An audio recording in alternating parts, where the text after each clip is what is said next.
दी छोड़ सतगुरु रामपाल जी परमेश्वर जी की जय हो। परम पिता परमात्मा सारी सृष्टि के रचनहार कुल मालिक असंख्य ब्रह्मांडों के स्वामी जगत गुरु तीनों लोकों में प्रवेश करके सब का भरण पोषण करने वाले राजाधिराज आत्माधार नाथों के नाथ देवों के देव महादेव सर्वेश्वर महेश्वर मृत्युंजय अजरो अमर आदि अनादि सनातनी प्रभु जगत पिता जगदीश्वर श्री श्री 1008 की उपाधि के वास्तविक अधिकारी अकाल मूरत शब्द स्वरूपी राम वासुदेव सर्वगतम ब्रह्म परम पूज्य प्रथम पूज्य परम संत परम पुरुष परम धनी परम दयालु सत्य कबीर हक्का कबीर अल्लाहु कबीर अल्लाहु अकबर बाखबर अल्लाह ताला जगत के तारणहार जगत के मुक्तिदाता जगत के जगन्नाथ हारे के सहारे हिंदुओं के राम मुसलमानों के अल्लाह सिखों के वाहिगुरु ईसाइयों के मसीह दया के सागर दया निधि करुणा के सागर करुणा निधि स्वयंभू परिभू संकट मोचन कष्ट हरण मंगल करण दुख भंजन अविगत कबीर निर्विकार निर्विषम परमात्मा अलय अलेख सतगुरु आदि अनादि सतगुरु असली मर्यादा पुरुषोत्तम असली राम असली कृष्ण असली घनश्याम असली मुरारी राजाओं के राजा महाराजाओं के महाराजा शहंशाहों के शहंशाह सम्राटों के सम्राट भगवानों के भगवान अल्लाहों के अल्लाह प्रभुओं के प्रभु मसीहाओं के मसीह सच्चे वाहिगुरु बाबाओं के बाबा पीरों के पीर सेठों के सेठ जगत सेठ सावड़सा सेठ सर्वगुण संपन्न अनंत कोटि कलाओं के स्वामी अनंत कोटि ब्रह्मांडों के नायक योगियों में महायोगी ध्यानियों में महाध्यानी सिद्धों में परम सिद्ध ज्ञानियों में तत्वज्ञानी ब्रह्म ज्ञानी महाज्ञानी परम ज्ञानी सर्वश्रेष्ठ ज्ञानी विज्ञानी युवा कबीर समर्थ कबीर असमवात अमित ओजा सच्चे रहनुमा करीम अल्लाह सुभान अल्लाह दुनिया के अंतिम पैगंबर 8 सितंबर 1951 से गांव धनाना जिला सोनीपत हरियाणा भारतवर्ष की पावन भूमि पे प्रकट रियल कल की भगवान श्री नारायण साकार हरि श्री बाबा साहिब शब्द स्वरूपी राम संत श्रोमणी नूर अनंता सतगुरु रामपाल जी परमेश्वर जी के चरण कमल में साध संगति से जुड़े हुए आप और हम सभी सत्सेवक भाई बहनों का अनंत कोटि दंडवत प्रणाम। सत्साई भाई और बहनों, दया पूज्य गुरुदेव भगवान की सतगुरु रामपाल जी परमेश्वर जी की जिनके शुभ आशीर्वाद से विशेष आशीर्वाद से आप और हम सभी साध संगति से जुड़े हुए सत्सेवक भाई बहन अपनी आत्मा के कल्याण हेतु गुरुदेव के तत्व ज्ञान को आधार बनाकर दृढ़ता के साथ मोक्ष प्राप्ति के लिए निरंतर भक्ति मार्ग पर आगे बढ़ रहे हैं। भाई और बहनों, पूज्य गुरुदेव जी की विशेष रजा विशेष मेहर जो उन्होंने समय से हमें साध संगति से जोड़ दिया। आज हम भाई बहन अपने गुरु में परमात्मा देख रहे हैं। आज हम अपने पूज्य गुरुदेव जी को ही अपना इष्ट मानकर अपना कबीर देव भगवान मानकर पूज रहे हैं, भक्ति कर रहे हैं। और जब तक इस फॉर्मूले को गुरु को ही परमात्मा मानने वाले फॉर्मूले को जब तक कोई भी स्त्री या पुरुष आत्मिक रूप से हृदय से अपने भक्ति जीवन में लागू नहीं करेगा, वो आत्मा उस समय तक मोक्ष की अधिकारी नहीं बन सकती है। तो आप और हमारे ऊपर ये विशेष रजा हुई है, विशेष मेहर हुई है। अन्यथा सतगुरु रामपाल जी परमेश्वर जी की 90% संगत जो सतलोक आश्रमों से जुड़ी हुई है, बेचारी तत्व ज्ञान के अभाव में अपने गुरु को परमात्मा ना मानकर और एक कागज के टुकड़े को दाढ़ी मूंछ वाली कबीर जी की समझे जाने वाली मुर्दा फोटो को अपना कबीर भगवान मानकर अपने अपने घरों पर गले में लॉकेट में उस फोटो को लटकाए फिरती है। और जून के महीने में कबीर प्रकट दिवस मनाकर उस फोटो को अपना परमात्मा मान बैठी है। तो भाई और बहनों, परमात्मा प्राप्ति के बाद भी आत्मा उसे पहचान नहीं पा रही है। इसी को कहते माड़े संस्कार, कमजोर संस्कार का प्राणी। और आप और हमारे ऊपर दया हुई, गुरुदेव भगवान ने हमें सद्बुद्धि बख्शी और अपनी पहचान करवाई है। तो भाई और बहनों, ये आप और हमारा एक विशेष परम सौभाग्य है और इसके लिए हम गुरुदेव भगवान का जितना धन्यवाद करें उतना ही कम है। तो भाई और बहनों, पूज्य गुरुदेव जी के कर कमल से लिखित पवित्र पुस्तक मुक्ति बोध के ऊपर वीडियो बनाने की श्रृंखला जारी है। इस श्रृंखला में आज हमारा ये 27वें नंबर का वीडियो है। प्रत्येक वीडियो में पूज्य गुरुदेव जी के आशीर्वाद से आप और हमें भक्ति मार्ग से संबंधित बहुत कुछ नया जानने और सीखने को मिलता है, जिससे कि हमारा विश्वास भक्ति मार्ग पर दृढ़ होता है। तो आज के वीडियो में काशी में जो भंडारा हुआ था, परमेश्वर ने अपनी 18 लाख आत्माओं को 3 दिन तक भोजन करवाया था, साथ में सूखा सामान भी दिया था, एक सोने की मोहर और एक दोहर प्रत्येक खाने के उपरांत उन आत्माओं को दी जा रही थी। उसी भंडारे में कबीर परमेश्वर जी अपना दूसरा रूप केशव रूप बनाकर सभी को भोजन भंडारा करवा रहे थे। और किस प्रकार से कबीर परमेश्वर सतगुरु रामपाल जी भगवान ने अपने ही दूसरे रूप केशव बंजारे को निमित्त बनाकर, आधार बनाकर केशव रूप में सवाल कर रहे हैं और कबीर रूप में जवाब दे रहे हैं। 24 घंटे ज्ञान गोष्ठी चलती है, आत्माओं को समझाया जाता है। तो केशव जी ने किस प्रकार से सवाल किए, क्या क्या बातचीत हुई, और आप और हम भगत भाई बहनों को बहुत गहरी गहरी शिक्षा मिलेगी, क्योंकि परमात्मा ने अपने कर कमल से लिखित इन पुस्तकों में ऐसी ऐसी बातें लिखकर छोड़ रखी हैं, जो बातें गुरुदेव ने आप और हमारी छोटी बुद्धि को देखते हुए सत्संगों में अभी तक सार्वजनिक नहीं की हैं। तो क्या कुछ केशव जी ने सवाल किए और परमात्मा जी ने क्या जवाब दिए। पवित्र पुस्तक मुक्ति बोध, पेज नंबर 329। कबीर जी तथा केशव जी की ज्ञान चर्चा। पारक के अंक की वाणी नंबर 851 886 का सरलार्थ। केशव ने कबीर परमेश्वर से कहा कि हे कबीर, आप इस मलिन देश में किस लिए आए हो। केशव जी ने क्या कहा कबीर परमात्मा से कि आप इस मलिन देश में, इस गंदे देश में, इस नरक में, इस मृत लोक में जो सबसे गंदा है, सबसे घटिया है, आप यहां पर किस लिए आए, आप यहां पर क्यों आए। यानी सतलोक की तुलना में केशव जी ने इस पृथ्वी लोक को सबसे घटिया लोक बताया है। आप तो सतलोक के सुख सागर के मालिक हो, वहां तो सर्व सुख है, यहां कष्ट के अतिरिक्त कुछ नहीं है। इस पृथ्वी लोक पर, इसी किस ब्रह्मांड में कष्ट के अलावा, दुख के अलावा, परेशानियों के अलावा कुछ भी नहीं है। भाई और बहनों, जिन्हें हम यहाँ के सुख मानते हैं, दरअसल ये भी दुख हैं। लेकिन हम लोग आदी हो चुके हैं और हमारे पास में कोई ऑप्शन नहीं था इसके अलावा, इसलिए हमने इन्हीं सुखों को फाइनल सुख मान लिया। किसी का बेटा नौकरी लग गया, कोई स्वयं नौकरी लग गया, किसी के पास में ज़मीन अच्छी है, किसी के पास में सोना चांदी है, किसी के पास में संपत्ति है, तो वो सोचता है कि मैं धनी आदमी हूँ, मैं सुखी आदमी हूँ। बस इन्हीं बातों को कि मैं दूसरे लोगों से सुखी हूँ, दूसरे लोगों से ज़्यादा मेरे पास में धन है, मकान है, ज़मीन है, इसलिए मैं सबसे सुखी हूँ। परमात्मा कहते हैं झूठे सुख को सुख है ये मान रहा मनमोद, सकल चबीना काल का कुछ मुख में कुछ गोद।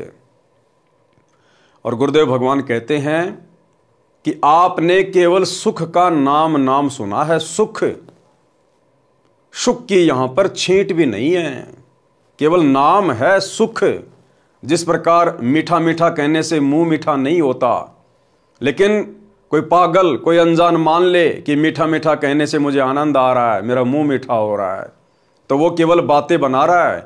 उसको अभी वास्तव में मिठाई के विषय में पता ही नहीं है, केवल शब्द सुना है। तो भाई और बहनों, सतलोक की तुलना में केवल यहां पर सुख एक शब्द है, लेकिन सुख का यहां पर आभास भी किसी को नहीं है। यहां के स्वर्ग, महास्वर्ग और जो नकली 4 लोक इस काल ने बना रखे हैं, परमात्मा कहते हैं यहां पर जाकर जो तुम अपने आप को सुखी मानते हो, जिनको तुम सुख कहते हो, केवल ये नाम है, वास्तव में सुख नहीं है। यहां कष्ट के अतिरिक्त कुछ नहीं है। ये तो जीव लोक है, ब्रह्मा विष्णु तथा शिव तक सब जीव हैं, जन्म मृत्यु के चक्कर में हैं। आपने वह सतलोक यानी अमान सुख चैन वाला यानी परम शांति वाला लोक क्यों छोड़ दिया। इस काल लोक के व्यक्ति झूठ कपट की बातें करते हैं, पाप तथा पुण्य के भोग में जन्म मृत्यु के चक्कर में पड़े हैं, महान कष्ट उठा रहे हैं। हे कबीर जी, आप कैसे रह रहे हो? छोड़ क्यों नहीं देते? जहाँ से आप आए हो वहाँ तो जगह जगह बाग हैं, गंगा जल जैसे जल के सरोवर हैं, स्थान स्थान पर फंवारे चल रहे हैं, सदा बसंत जैसा मौसम रहता है। इस लोक को देखकर मेरा चित्त भंग हो रहा है, यानी मेरा मन विचलित हो रहा है। केशव जी क्या कह रहे हैं कि हे परमेश्वर, इस गंदे लोक की व्यवस्था को देखकर, यहाँ के प्राणियों को देखकर, इनके शरीरों को देखकर मेरा चित्त भंग हो रहा है, मेरा मन विचलित हो रहा है। भाइयों और बहनों, केशव जी के द्वारा जिस प्रकार की बातें यहाँ के विषय में कही जा रही है, बताई जा रही है, आगे चलकर इसका एक निष्कर्ष निकलेगा, आगे चलकर हमें एक शिक्षा मिलेगी और हमारा विश्वास पूज्य गुरुदेव भगवान में और अधिक दृढ़ होगा। मैं आश्चर्य कर रहा हूं कि ये कैसे लोग हैं। वहां तो सब निवासी मानवों के सिर पर कलंगी शोभा करती है। सतलोक में वहां सुंदर देवांगनाएं यानी देवों की स्त्रियां हैं। यहां तो कोई भी व्यवस्था अच्छी नहीं है, न अच्छे घोड़े हैं, न सफेद हाथी हैं। धन्य है हे कबीर जी, आप पर मैं कुर्बान जाऊं। आपकी ऐसी सामान्य जिंदगी, आपकी ऐसी सामान्य जिंदगी, ये वही कबीर परमात्मा है भाई और बहनों, जो आज ऐसी सामान्य जिंदगी जी रहे हैं। आज परमात्मा जिस कदर अपने मिशन को गति देने के लिए हिसार की छोटी जेल में जाके चुपचाप बैठ गए हैं पिछले 10 वर्षों से, ये काल भी इस परमेश्वर की इस प्रकार की लीलाओं को समझ नहीं पाता और ये भी धोखे में रहता है कि ये वो संत नहीं हो सकता, ये कोई सतलोक से आया हुआ कोई विशेष परमात्मा का भेजा हुआ कोई दूत नहीं हो सकता, ये परमात्मा तो किसी हाल में हो ही नहीं सकता। अगर उसके साथ में इस प्रकार की बदतमीजी कर दी जाए तो भाई वो तो फोड़ के रख दे सब कुछ। लेकिन ये परमात्मा किस प्रकार से अपने आप को छुपा कर लीला कर रहे हैं, काल भी धोखा खा जाता है। आप पर मैं कुर्बान जाऊं आपकी ऐसी सामान्य जिंदगी देखकर। केशव ने कहा कि इस गंदे लोक को छोड़ दे। क्या कह रहे हैं केशव बार बार? कबीर जी, आप इस गंदे लोक को छोड़ दें। ये केशव की इस प्रकार की बातें इस पृथ्वी लोक के विषय में आप और हमें आगे गहरी शिक्षा देंगी। तो क्या कह रहे हैं केशव जी? केशव ने कहा कि इस गंदे लोक को छोड़ दे, चल अपने देश सतलोक में। ऊपर सतलोक में हीरों व लालों के पहाड़ है और यहां तो पत्थर के पहाड़ है, पत्थर के पहाड़। ये धरती तो मिट्टी की है, इसके ऊपर कदम रखते ही पाप लगता है। पृथ्वी ऊपर पग जो धारे, करोड़ जीव एक दिन में मारा है। परमात्मा कहते हैं इस काल ने हमारे को इस कदर यहां पर उलझा रखा है। एक व्यक्ति जब अपने घर से बाहर कदम रखता है प्रतिदिन और जब शाम को वापस आता है तो कहते हैं रोजाना 1 करोड़ जीवों की हत्या करता है। 1 करोड़ जीवों की, मक्खी, मच्छर, कीट, पतंग, सूक्ष्म जीव, पैरों के नीचे 1 करोड़ जीव प्रतिदिन मारते हैं हम। 1 करोड़। यहां पर पांव भी ना रखना। इन सब का मुर्द फरोसी पिंड यानी नासवान शरीर है। ये तो जन्मते और मरते हैं। सतलोक में अमर शरीर है। सतलोक में जीवात्माओं को जो शरीर प्राप्त है वो नूरी शरीर है, एक तत्व से बना हुआ है। वो मुर्द फरोसी शरीर नहीं है, वो मरता नहीं है, नष्ट नहीं होता है, अविनाशी शरीर है। सतलोक में अमर शरीर है। यहाँ के स्त्री पुरुष आपस में गांडी बड़ूका खेल ही यानी मिलन करते हैं। अब देखो भाई और बहनों, ये हैं वो बातें, विशेष बातें जो गुरुदेव ने कभी भी अपने सत्संगों में विशेष जोर देकर नहीं कही। यदि ये परमात्मा उस समय अपने सत्संगों में ये गहरी गहरी बातें कहने लग जाते तो शायद आज आप और हम भाई बहन भक्ति पर ही ना टिक पाते। लेकिन गुरुदेव को पता था कि एक समय आएगा। वर्तमान में तो मैं इनकी नींव भर रहा हूं, इनको भक्ति मार्ग की ABCD सुना रहा हूं। 2, 4, 5, 10 साल के बाद में जब इन आत्माओं की बुद्धि विकसित होगी, उसके बाद मेरे द्वारा लिखित इन पुस्तकों में जो संकेत हैं, ये आत्माएं उनको समझने लग जाएंगी, उनको पकड़ने लग जाएंगी। और ये दास पिछले काफी समय से आप सभी भगत भाई बहनों को गुरुदेव भगवान की प्रेरणा से यही संदेशा दे रहा है कि भाई हमने परमेश्वर की अमर वाणियों को समझना चाहिए। गुरुदेव कहते हैं भक्ति मार्ग पर पति पत्नी मिलन, पति पत्नी व्यवहार, ये भोग विलास, विषय वासना, ये सबसे ज्यादा हानिकारक है। हमें परमात्मा अभी तक विशेष जोर देकर इनको त्यागने के लिए इसलिए नहीं कह रहे क्योंकि अभी हमारी बुद्धि इस ज्ञान को समझने में इतनी तैयार नहीं हुई है। लेकिन भाई और बहनों, अब तो वो समय आ गया है। अब हमने गुरुदेव के ज्ञान को भी समझना पड़ेगा और अपनी आत्मा के कल्याण के लिए विषय विकारों से दूर भी हटना पड़ेगा। तो दास काफी समय से गुरुदेव की प्रेरणा से आप लोगों को यही संदेशा देता आ रहा है कि भाई जब तक आप भोग विलास से दूर नहीं हटेंगे, जब तक आप पति पत्नी मिलन वाली इस गंदी क्रिया से दूर नहीं हटेंगे, तब तक आप सार नाम के योग्य नहीं बन सकते, आप सार नाम के अधिकारी नहीं बन सकते। अब आप भाई बहनों को समझ में आएगा कि वर्तमान में गुरुदेव भगवान ने जिन जिन आत्माओं को सार नाम दे रखा है, ये ओरिजिनल सार नाम नहीं है। ये तो भाई बहन जबरदस्ती अपनी जो प्रतिक्रिया दिया करते थे सत्संग सुनने के बाद, उतावले हो जाते थे, गुरुजी हमें सार नाम दे दो, गुरुजी हमें सार नाम दे दो, हमें सार नाम कब मिलेगा कब मिलेगा।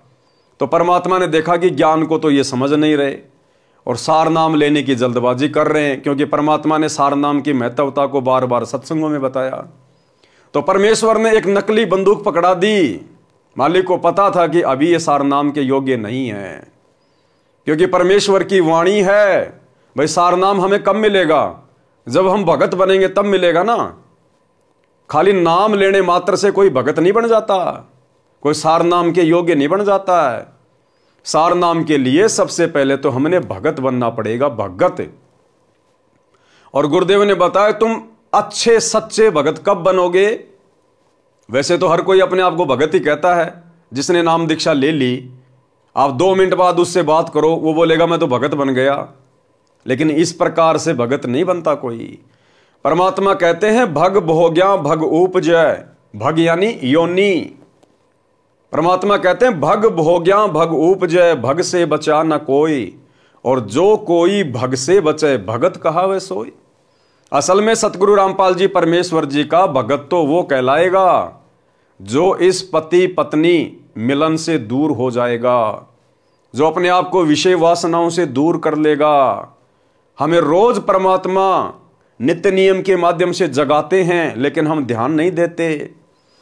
गुरुदेव कहते हैं कामी क्रोधी लालची इनसे भक्ति ना होए, और भक्ति करे कोई सूरमा जाति वर्ण कुल खोए। कामी कौन होता है? कामी जो विषय वासनाओं में डूबा हुआ है, जो अभी भी भोग विलासिता में डूबा हुआ है। कहते हैं कामी क्रोधी लालची इनसे भक्ति नहीं हो सकती। आप भक्ति पर लग जरूर जाओगे, आप गुरु से उपदेश जरूर ले लोगे, आप 3 समय की आरती भी करोगे, मंत्र भी करोगे, सत्संग भी सुनोगे, लेकिन ये काल विषय वासनाओं को लेकर आपके अंदर सदा खलबली मचाए रखेगा। आप सारा दिन भक्ति करके थोड़े बहुत भाव बनाओगे, और ये काल 2 मिनट की विषय वासनाओं की उथल पुथल में आपके सारे भाव बिगाड़ देगा, आपके मन को विचलित कर देगा। इसलिए गुरुदेव भगवान कहते हैं कि यदि एक सच्चा भगत बनना है तो सबसे पहले आपने इन विषय विकारों से अपने गुरुदेव से प्रार्थना करके भक्ति पर ज्यादा जोर देके दूर हटना पड़ेगा। उसके बाद हम सार नाम के योग्य बनेंगे, सार नाम के अधिकारी बनेंगे। ये सार नाम कोई आलू टमाटर नहीं है जो परमात्मा आपको यूं ही बांट देगा, ले बेटा ले बेटा। इस सार नाम को सुरक्षित रखने के लिए परमात्मा ने धर्मदास जी को जिंदा समाधि दे दी। नानक जी से, अन्य महापुरुषों से परमात्मा ने सौगंध निकलवा दी थी, प्रतिज्ञा करवा ली थी कि आपने किसी को बताना भी नहीं है ये सार नाम क्या वस्तु है।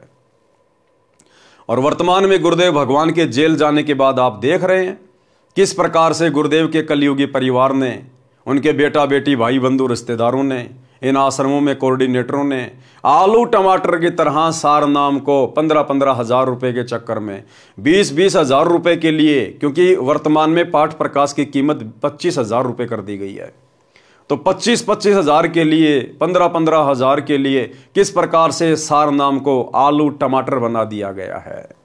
भले कोई मर्यादा में है या नहीं है, आपको सतनाम मिले हुए 5 साल हो गए, आप सतलोक आश्रमों में रेगुलर आ रहे हैं, आप नामदान सेंटरों पे जा रहे हैं, आप सतलोक आश्रम मैनेजमेंट हरियाणा के हर पीले पर्चे को मान रहे हैं, तो आप जी सार नाम के योग्य बन गए। और आपको डेट दे दी जाएगी, फला फला डेट को सार नाम लेने के लिए धनाना आश्रम में आ जाइए। आप चाहे धनाना आश्रम में एंट्री करने से पहले सिगरेट का पूरा डब्बा पी के जाइए, फिर भी आपको सार नाम मिल जाएगा, क्योंकि वहां जो सार नाम देने वाला है वो आप जैसा 2 कोड़ी का जीव है। उसको क्या पता आप मर्यादा तोड़ के आए हैं या मर्यादा में हो। तो भाई और बहनों, ये काल प्रेरणा से धर्म को धंधा बनाकर केवल एक पाखंड चल रहा है। ओरिजिनल सार नाम के योग्य हम उस समय बनेंगे जब हम विषय वासनाओं से पूरी तरह से पाक साफ हो जाएंगे।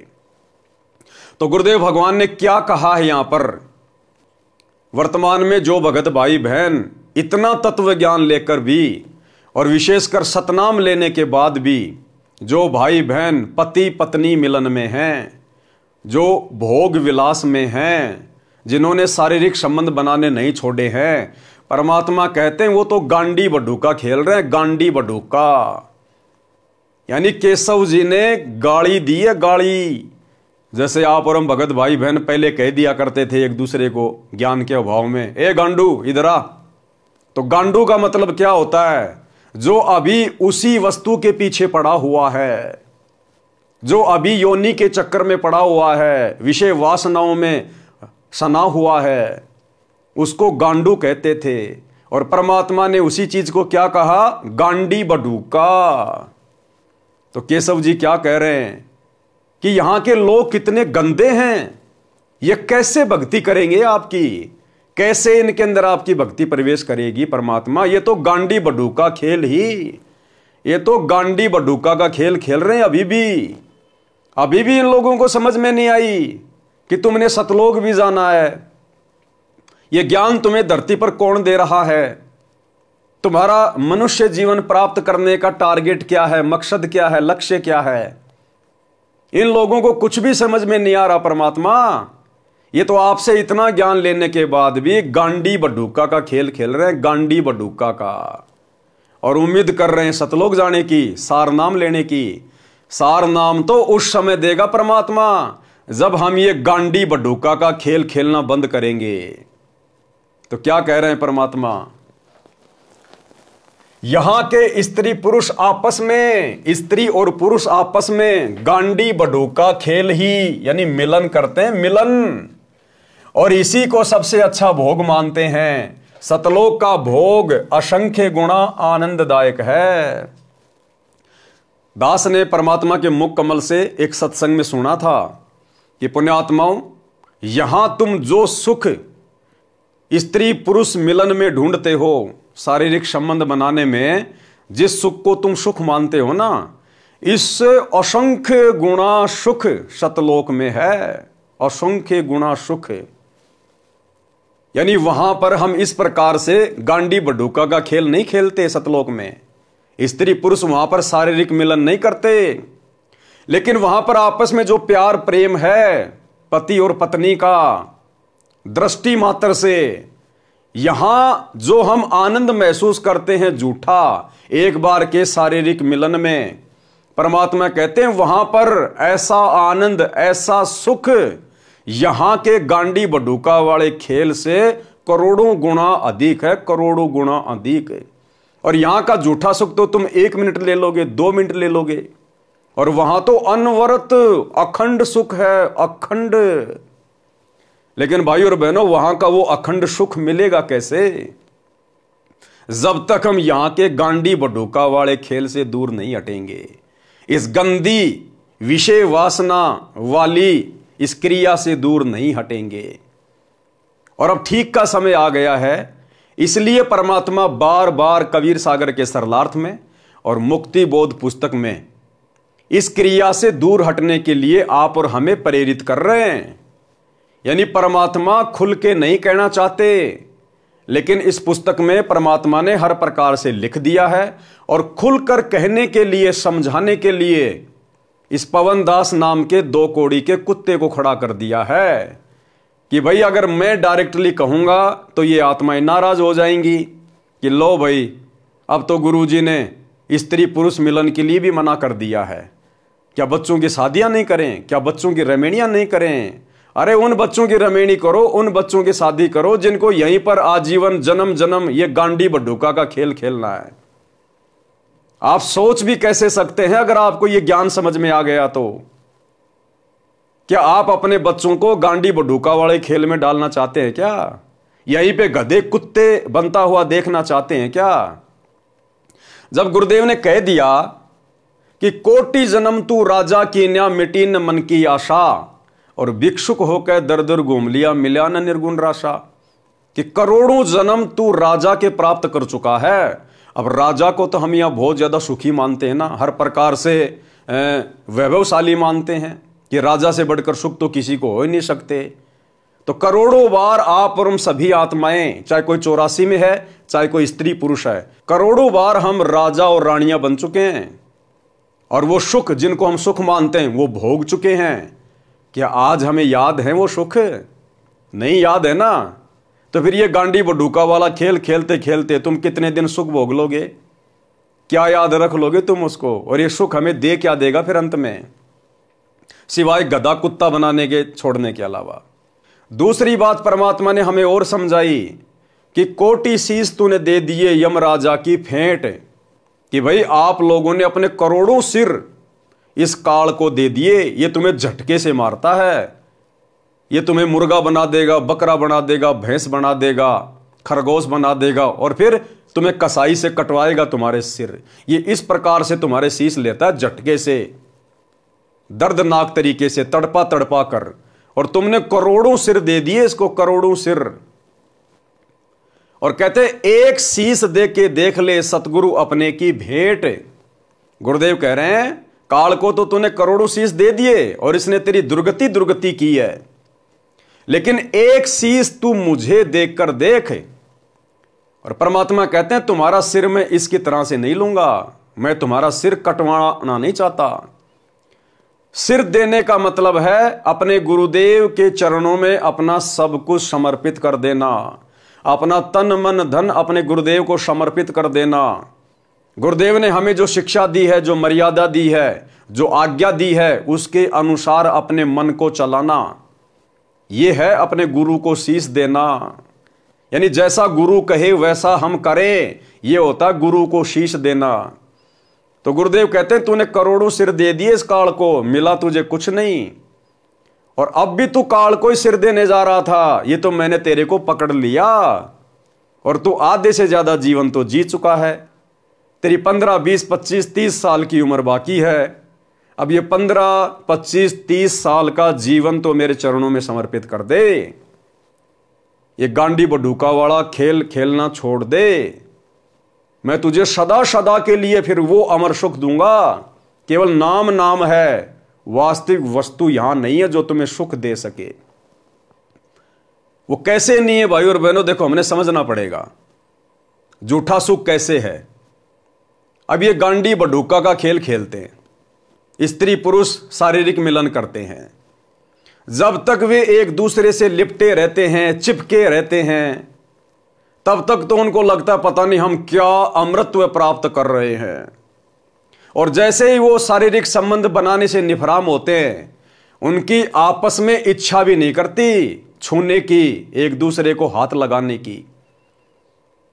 जैसे ही हमारे शरीर से रज और बीरज का स्राव होता है, उसके बाद में स्त्री और पुरुष की आपस में एक दूसरे को छूने की इच्छा भी नहीं बनती है। अब पहले तो हमें वो सुख दे रहा था, और जैसे ही हम शारीरिक क्रिया से संपन्न हुए, उसके बाद में एकदम से हम एक दूसरे को देखना भी नहीं पसंद करते, छूना भी हम नहीं पसंद करते, बस इतना ही सुख था वो। तो परमात्मा कहते झूठे सुख को सुख कहे ये मान रहा मनमोद, और शकल चबी ना काल का कुछ मुख में कुछ गोद। और उस शारीरिक मिलन ने हमें दिया क्या? झूठा सुख दे दिया, और बदले में हम कितने दोषी बन गए परमात्मा के।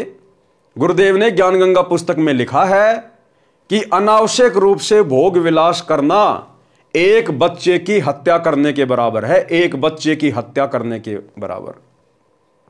कितने असंख्य जीवाणु मरते हैं जब हम एक बार शारीरिक संबंध बनाते हैं, और उसके बाद हमारा बल, हमारा तेज, हमारा नूर कितना घट जाता है, कितना कम हो जाता है। शारीरिक संबंध बनाने से हमारी उम्र भी घटती है, हमारी आयु घटती है, और शरीर छोड़ने के बाद हम ब्रह्मा जी के इतने ऋणी हो जाते हैं, उसका हम फिर कर्जा नहीं उतार पाते। फिर कई युगों तक हम लोग नरक भोगते हैं, वो गांडी बडूका खेल खेलने के कारण। नरक से निकलने के बाद फिर गधे कुत्ते सूअर का जन्म भोगते हैं। फिर वो परमात्मा कुत्ता बनाएगा, कुत्ता, कि तेरे को मनुष्य जन्म दिया था ना भक्ति करने के लिए, लेकिन तू तो ये गांडी बडूका का खेल ही खेलने में व्यस्त रहा। ले भाई, अब कुत्ता बने, अब तेरे को भक्ति नहीं करनी है। अब कुत्ते के जीवन में तेरे को भक्ति नहीं करनी, तेरे को सत्संग नहीं सुनने, तेरे को मंत्र जाप नहीं करने, तेरे को कुछ नहीं करना, बस गांडी बडूका का खेल खेल और कुछ नहीं करना अब तेरे को। तो वो 2 मिनट का सुख और दुख पहाड़ के जैसा। गुरुदेव कहते हैं रिंचक सा सुख और दुख सुमेर समाना, कि वो 2 मिनट का सेज का सुख और तूने पहाड़ जैसी आफत मोल ले ली, पहाड़ जैसी आफत। तो भाई और बहनों, कहने का मतलब है परमात्मा हमें यह समझाना चाहते हैं कि पुण्यात्माओं, तुम्हारे को ये गंदी क्रियाएं करते करते असंख्य युग बीत गए, असंख्य करोड़ पदम युग। जब से हम सतलोक से अपने पिता से बिछुड़ कर आए हैं, और हम जिस भी लोक में गए हैं, काल ने हमें इन्हीं क्रियाओं से बांध के रखा है। क्योंकि काल को पता है कि जिस कुक्रम के चलते मुझे सतलोक से निकाला गया, अरे दुर्गा के साथ में जबरन बलात्कार करने का तो प्रयास किया था सतलोक में, तो काल को पता है कि परमात्मा इस गांडी बडूका वाली क्रिया से बहुत नाराज होते हैं। तो काल तो हमें सबसे ज्यादा वही कर्म करवाएगा ना जबरदस्ती, जिससे कि हम परमात्मा के दोषी बने और काल के ऋणी बने, कर्जदार बने। तो आज गुरुदेव भगवान हमें हर प्रकार से समझा रहे हैं कि भैया, अगर तुम मेरी शिक्षाओं में चलोगे, मेरी आज्ञा में चलोगे, विषय वासनाओं से दूर हट के भक्ति करोगे, तो ये भक्ति भी तुम्हारे अंदर धीरे धीरे प्रवेश होगी।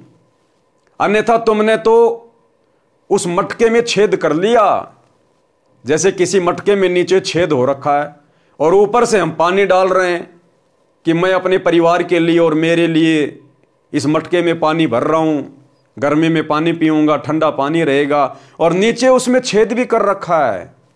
वो पानी ज्यादा देर नहीं रुकेगा, 10-15 मिनट में खाली हो जाएगा, चाहे कितना ही भरते रहो। तो इसी प्रकार हम भक्ति भी कर रहे हैं कि मैं सतलोक जाऊंगा, वहां के सारे सुख प्राप्त करूंगा, और यहां भी मैं सुखी रहूंगा। और फिर आप जी ये गांडी बडूका वाली ये क्रिया भी कर रहे हैं। एक तरफ तो आप ओम नाम का जाप करके ब्रह्मा और शांवत्री जी का ऋण उतार रहे हैं, और दूसरी तरफ आप ये गांडी बडूका वाला खेल खेलते हुए उसी ब्रह्मा शांवत्री का ऋण भी चढ़ा रहे हैं। तो भैया, जो आदमी साथ में कर्जा ले रहा है और नौकरी कर करके कर्जा उतार भी रहा है, उस आदमी का कभी जिंदगी में कर्जा नहीं उतरेगा।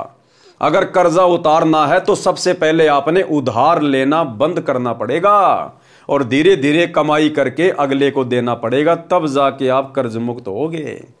तो भाई और बहनों, परमात्मा हमें हर प्रकार से भक्ति मार्ग पर सफलता प्राप्त करवाने के लिए समझाना चाहते हैं कि यदि आप मेरी आज्ञा में चलोगे, मेरी मर्जी में चलोगे, और विषय वासनाओं से हटकर जब आप इस भक्ति पर लगोगे दृढ़ होकर, तब आपकी सुरती सतलोक की तरफ लगेगी।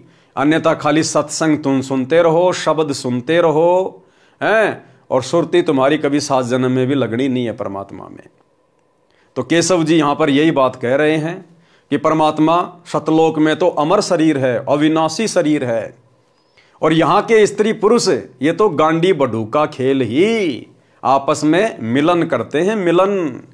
ये बात क्यों लिखी गई? क्योंकि ये परमात्मा को अच्छी नहीं लगती, परमात्मा को स्वीकार्य नहीं है।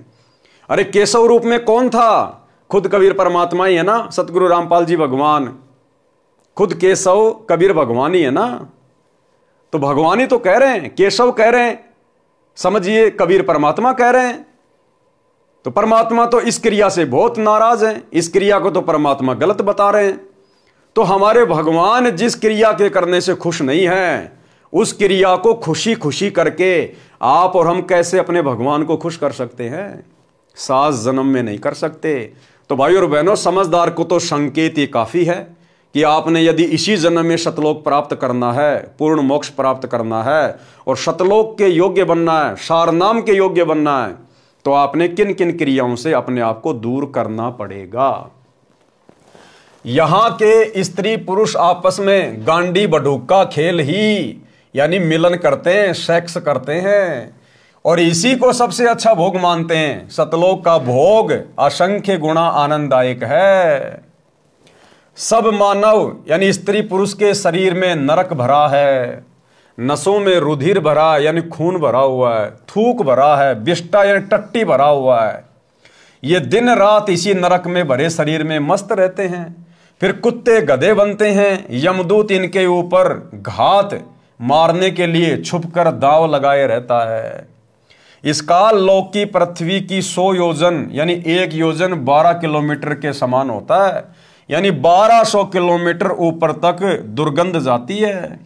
इस पृथ्वी की बदबू, कितने लोग लैट्रिन करते हैं, पेशाब करते हैं, फैक्ट्रियों का धुआं है, गंदा पानी है, केमिकल है। परमात्मा कहते हैं 1200 किलोमीटर तक तो इस पृथ्वी से ऊपर इसकी बदबू जाती है, बदबू। और ये जीव स्त्री पुरुष इस पृथ्वी पे रह रहे हैं, जड़ में रह रहे हैं। ये रह कैसे रहे परमात्मा?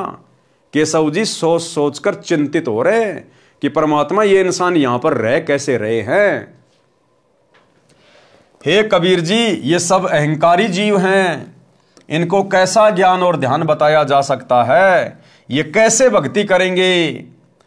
केशव जी क्या कह रहे हैं? ये कैसे भक्ति करेंगे? एक गहरी शिक्षा मिलेगी भाई और बहनों। दास आपको पहले से कहता आ रहा है, केशव जी की इन तमाम बातों को ध्यान रखना जो इस पृथ्वी लोक के विषय में कह रहे हैं, आप और हमारे विषय में कह रहे हैं। ये कैसे भक्ति करेंगे? हे कबीर जी, आप इनमें कहां फंसे बैठे हो? क्या कह रहे हैं केशव जी? आप इनमें कहां फंसे बैठे हो? और वो शिक्षा ये है भाई और बहनों, केशव जी स्वयं कबीर परमात्मा ही थे और उसके बावजूद भी केशव जी ने हाथ खड़े कर लिए। यहां की गंदी व्यवस्था को देखकर, यहां के गंदे स्त्री और पुरुषों को देखकर, इस गंदे शरीर को देखकर, हमारे हार व्यवहार को देखकर केशव ने भी हाथ खड़े कर लिए कि हे परमात्मा, आप यहां से निकल क्यों नहीं चलते? आप इस गंदे लोक में क्यों पड़े हो? आप इनसे कैसे भक्ति करवाओगे? ये कैसे भक्ति कर पाएंगे? अब सोचिए भाई और बहनों, जो भाई बहन अपनी अज्ञानता के चलते ये मानते हैं कि हमारे गुरुजी सतगुरु रामपाल जी तो कबीर जी के अवतार हैं, कबीर जी के द्वारा भेजी गई आत्मा हैं, कबीर जी के द्वारा सतलोक से भेजे गए उनके दास हैं, कोई संदेश वाहक हैं। तो भाई कबीर के द्वारा भेजा गया सतलोक से कोई प्राणी, कोई जीव, कोई आत्मा, कोई दास, कोई संदेश वाहक इस पृथ्वी लोक पर आकर पृथ्वी लोक के निवासियों को भक्ति नहीं करवा सकता। अरे केशव जी तो सतलोक से आए थे ना, केशव भी तो सतलोक से आए थे ना। और केशव कोई आत्मा नहीं थी, परमात्मा की टू कॉपी थी, परमात्मा कबीर जी की टू कॉपी थी, यानी कबीर परमेश्वर का दूसरा रूप था। और कबीर परमात्मा के दूसरे रूप ने भी, जो सतलोक की अन्य आत्माओं से सर्वश्रेष्ठ है, उस कबीर परमात्मा के दूसरे रूप ने, केशव ने भी हाथ खड़े कर लिए और कबीर जी को कह रहे हैं आप इनसे कैसे भक्ति करवाओगे? तो भला सतलोक से परमात्मा के द्वारा भेजी गई कोई आत्मा इस पृथ्वी पर आप और हमें कैसे भक्ति युक्त कर सकती है? कैसे वो इतना संघर्ष कर सकता है? कैसे वो भक्ति करवा सकता है? इसलिए भाई और बहनों, कबीर परमात्मा खुद ही अवतार धारण करके आते हैं। ये स्वयं ही पृथ्वी पर अवतरित होते हैं सतलोक से, एक मनुष्य के बच्चे के रूप में लीला करते हुए बड़े होते हैं, अपने आप को छुपाते हैं।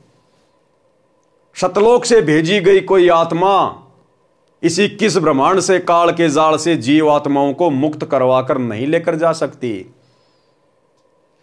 कोई भी आत्मा इतना संघर्ष कर ही नहीं सकती। निस्वार्थ भाव से परमार्थ के लिए यदि कोई संघर्ष कर सकता है तो केवल वो कबीर भगवान है, दूसरा कोई नहीं कर सकता। तो जिस प्रकार से केशव जी ने हाथ खड़े कर दिए और कबीर परमात्मा को भी कह रहे हैं कि आप भी निकलो यहां से, ये तो बहुत गंदा लोक है, आप यहां पर रह कैसे रहे हो? तो सोचिए, यदि कबीर भगवान ने संत रामपाल जी को अपनी आत्मा के रूप में धरती पे भेजा है तो भाई फिर किसी का मोक्ष संभव नहीं है। आत्मा से आत्मा का मोक्ष संभव नहीं हो सकता। वो तो खुद बाप आएगा और वो ही अपनी आत्माओं को छुड़ा कर लेकर जाएगा। लेकिन ये बातें भाई और बहनों, सतगुरु रामपाल जी के भगत होने के बावजूद, इनसे इतना तत्व ज्ञान लेने के बावजूद, सतलोक आश्रमों से जुड़े हुए 90% भगत भाई बहनों को समझ में नहीं आ रही है। काल ने पूरी तरह से बुद्धि ऑफ कर रखी है कि मैं इनमें से एक को भी गुरु को परमात्मा नहीं मानने दूंगा। और जब तक आपके अंदर यह दृढ़ विश्वास नहीं होगा कि मेरा गुरु स्वयं परमात्मा है, कबीर है, ये कोई मिडिल मैन नहीं है, ये किसी का भेजा हुआ कोई अवतार नहीं है, ये कोई आत्मा नहीं है, ये स्वयं बाप है, बाप। और इनको अपना बाप मानकर जब हम सारी आध्यात्मिक क्रिया करेंगे तब कहीं जाकर इनके आशीर्वाद से हम इस काल जाल से मुक्त हो पाएंगे। आप लोगों के दृढ़ विश्वास के लिए एक बहन का छोटा सा 5-6 मिनट का वीडियो सुनाता हूं। आप जी को पता है कि वर्तमान में महाकुंभ का मेला लगा हुआ है और मीडिया वाले, अन्य यूट्यूब चैनल वाले बहुत सारे लोगों के, बाबाओं के इंटरव्यू ले लेकर 2 पैसे कमाने के लिए अपने चैनल पर डालते रहते हैं। ऐसे ही एक यूट्यूबर ने और महाकुंभ में गई हुई एक लेडीज का वीडियो बनाया, जो लेडीज अपने आप को नूर अनंता कहती है, नूर अनंता। हालांकि उस बहन को पता नहीं बेचारी को कि नूर अनंता वास्तव में कौन है। असल में नूर अनंता कबीर परमेश्वर सतगुरु रामपाल जी भगवान है। ये इस परमेश्वर का उपमात्मक नाम है। नूर अनंत, नूर अनंता का मतलब है जिसके शरीर की शोभा, जिसके शरीर का नूर अनंत है, अनंत। और गुरुदेव ने क्या बताया कि सतलोक में परमात्मा के एक बाल में 1 करोड़ चंद्रमा, 1 करोड़ सूरज, इनसे भी कहीं ज्यादा रोशनी है। तो असल में जो नूर अनंत शब्द है, ये कबीर परमेश्वर सतगुरु रामपाल जी भगवान का उपमात्मक नाम है। तो उस नूर अनंता स्त्री ने क्या कुछ कहा वर्तमान समय के संदर्भ में। हालांकि वो सतगुरु रामपाल जी की शिष्या नहीं है, उसको यह तत्व ज्ञान प्राप्त नहीं है, लेकिन परमात्मा उसके अंदर प्रेरणा कर रहे हैं क्योंकि वो परमेश्वर की 64 लाख वाली आत्माओं में से है। क्योंकि ऐसी विशेष आत्माएं ही वैराग्य धारण करती हैं, जिनको संसार से मोह व्याप्त नहीं होता। वो नूर अनंता बहन अपने घर परिवार से सक्षम है, समृद्ध है। उसके बच्चे कनाडा में रहते हैं और उसका जो ससुराल है वो संपन्न है, लेकिन उसका मन नहीं लगा। उसने परिवार को एक प्रकार से त्याग दिया। त्यागने का मतलब है उसका मन उस परिवार में नहीं लगा। वो रहती अपने परिवार में है, लेकिन बीच बीच में उसके अंदर वो भक्ति भाव उमड़ जाता है, जिस कारण से अपनी आध्यात्मिक वो क्रियाएं करने लग जाती हैं। लेकिन अभी तक इस आत्मा को सही रास्ता नहीं मिल पाया है। लेकिन इसके अंदर जो स्मृतियां हैं वो परमात्मा की तरफ से हैं। जो बातें ये कह रही है, जो बातें ये बोल रही हैं, ये इसकी पिछली भक्ति के कारण परमात्मा इसमें प्रेरणा करता है। और परमात्मा इसमें प्रेरणा केवल इसलिए कर रहा है क्योंकि देखो दुनिया वाले तो इसका इंटरव्यू देख के कुछ समझ नहीं पाएंगे, क्योंकि ये बहन दुनिया वालों को जिस सांकेतिक भाषा में समझ आ रही है ना, दुनिया उस सांकेतिक भाषा को समझने के योग्य नहीं है, समझने के लायक नहीं है, सक्षम नहीं है। सक्षम तो सतगुरु रामपाल जी भगवान की शरण में आने के बाद, इनके सत्संगों को सुनने के बाद में बना जाएगा। तो ये दुनिया वालों को जो सांकेतिक संदेश दे रही है, तो दुनिया वालों को समझ में नहीं आ रही वो बातें। ये आत्मज्ञान की बात कर रही है। कहीं मत जाओ, अपने घर में रहो, अच्छे शुभ कर्म करो, और कह रही है वो सबका बाप अब की बार खुद आया हुआ है। अब इसको क्या पता, और आ गया तो कहां है, इस बहन को क्या पता, लेकिन इससे परमात्मा बुलवा रहा है। ये कह रही है कि अब की बार कोई मिडिलमैन नहीं है। मिडिलमैन मानी कोई एजेंट नहीं आया उस परमात्मा का।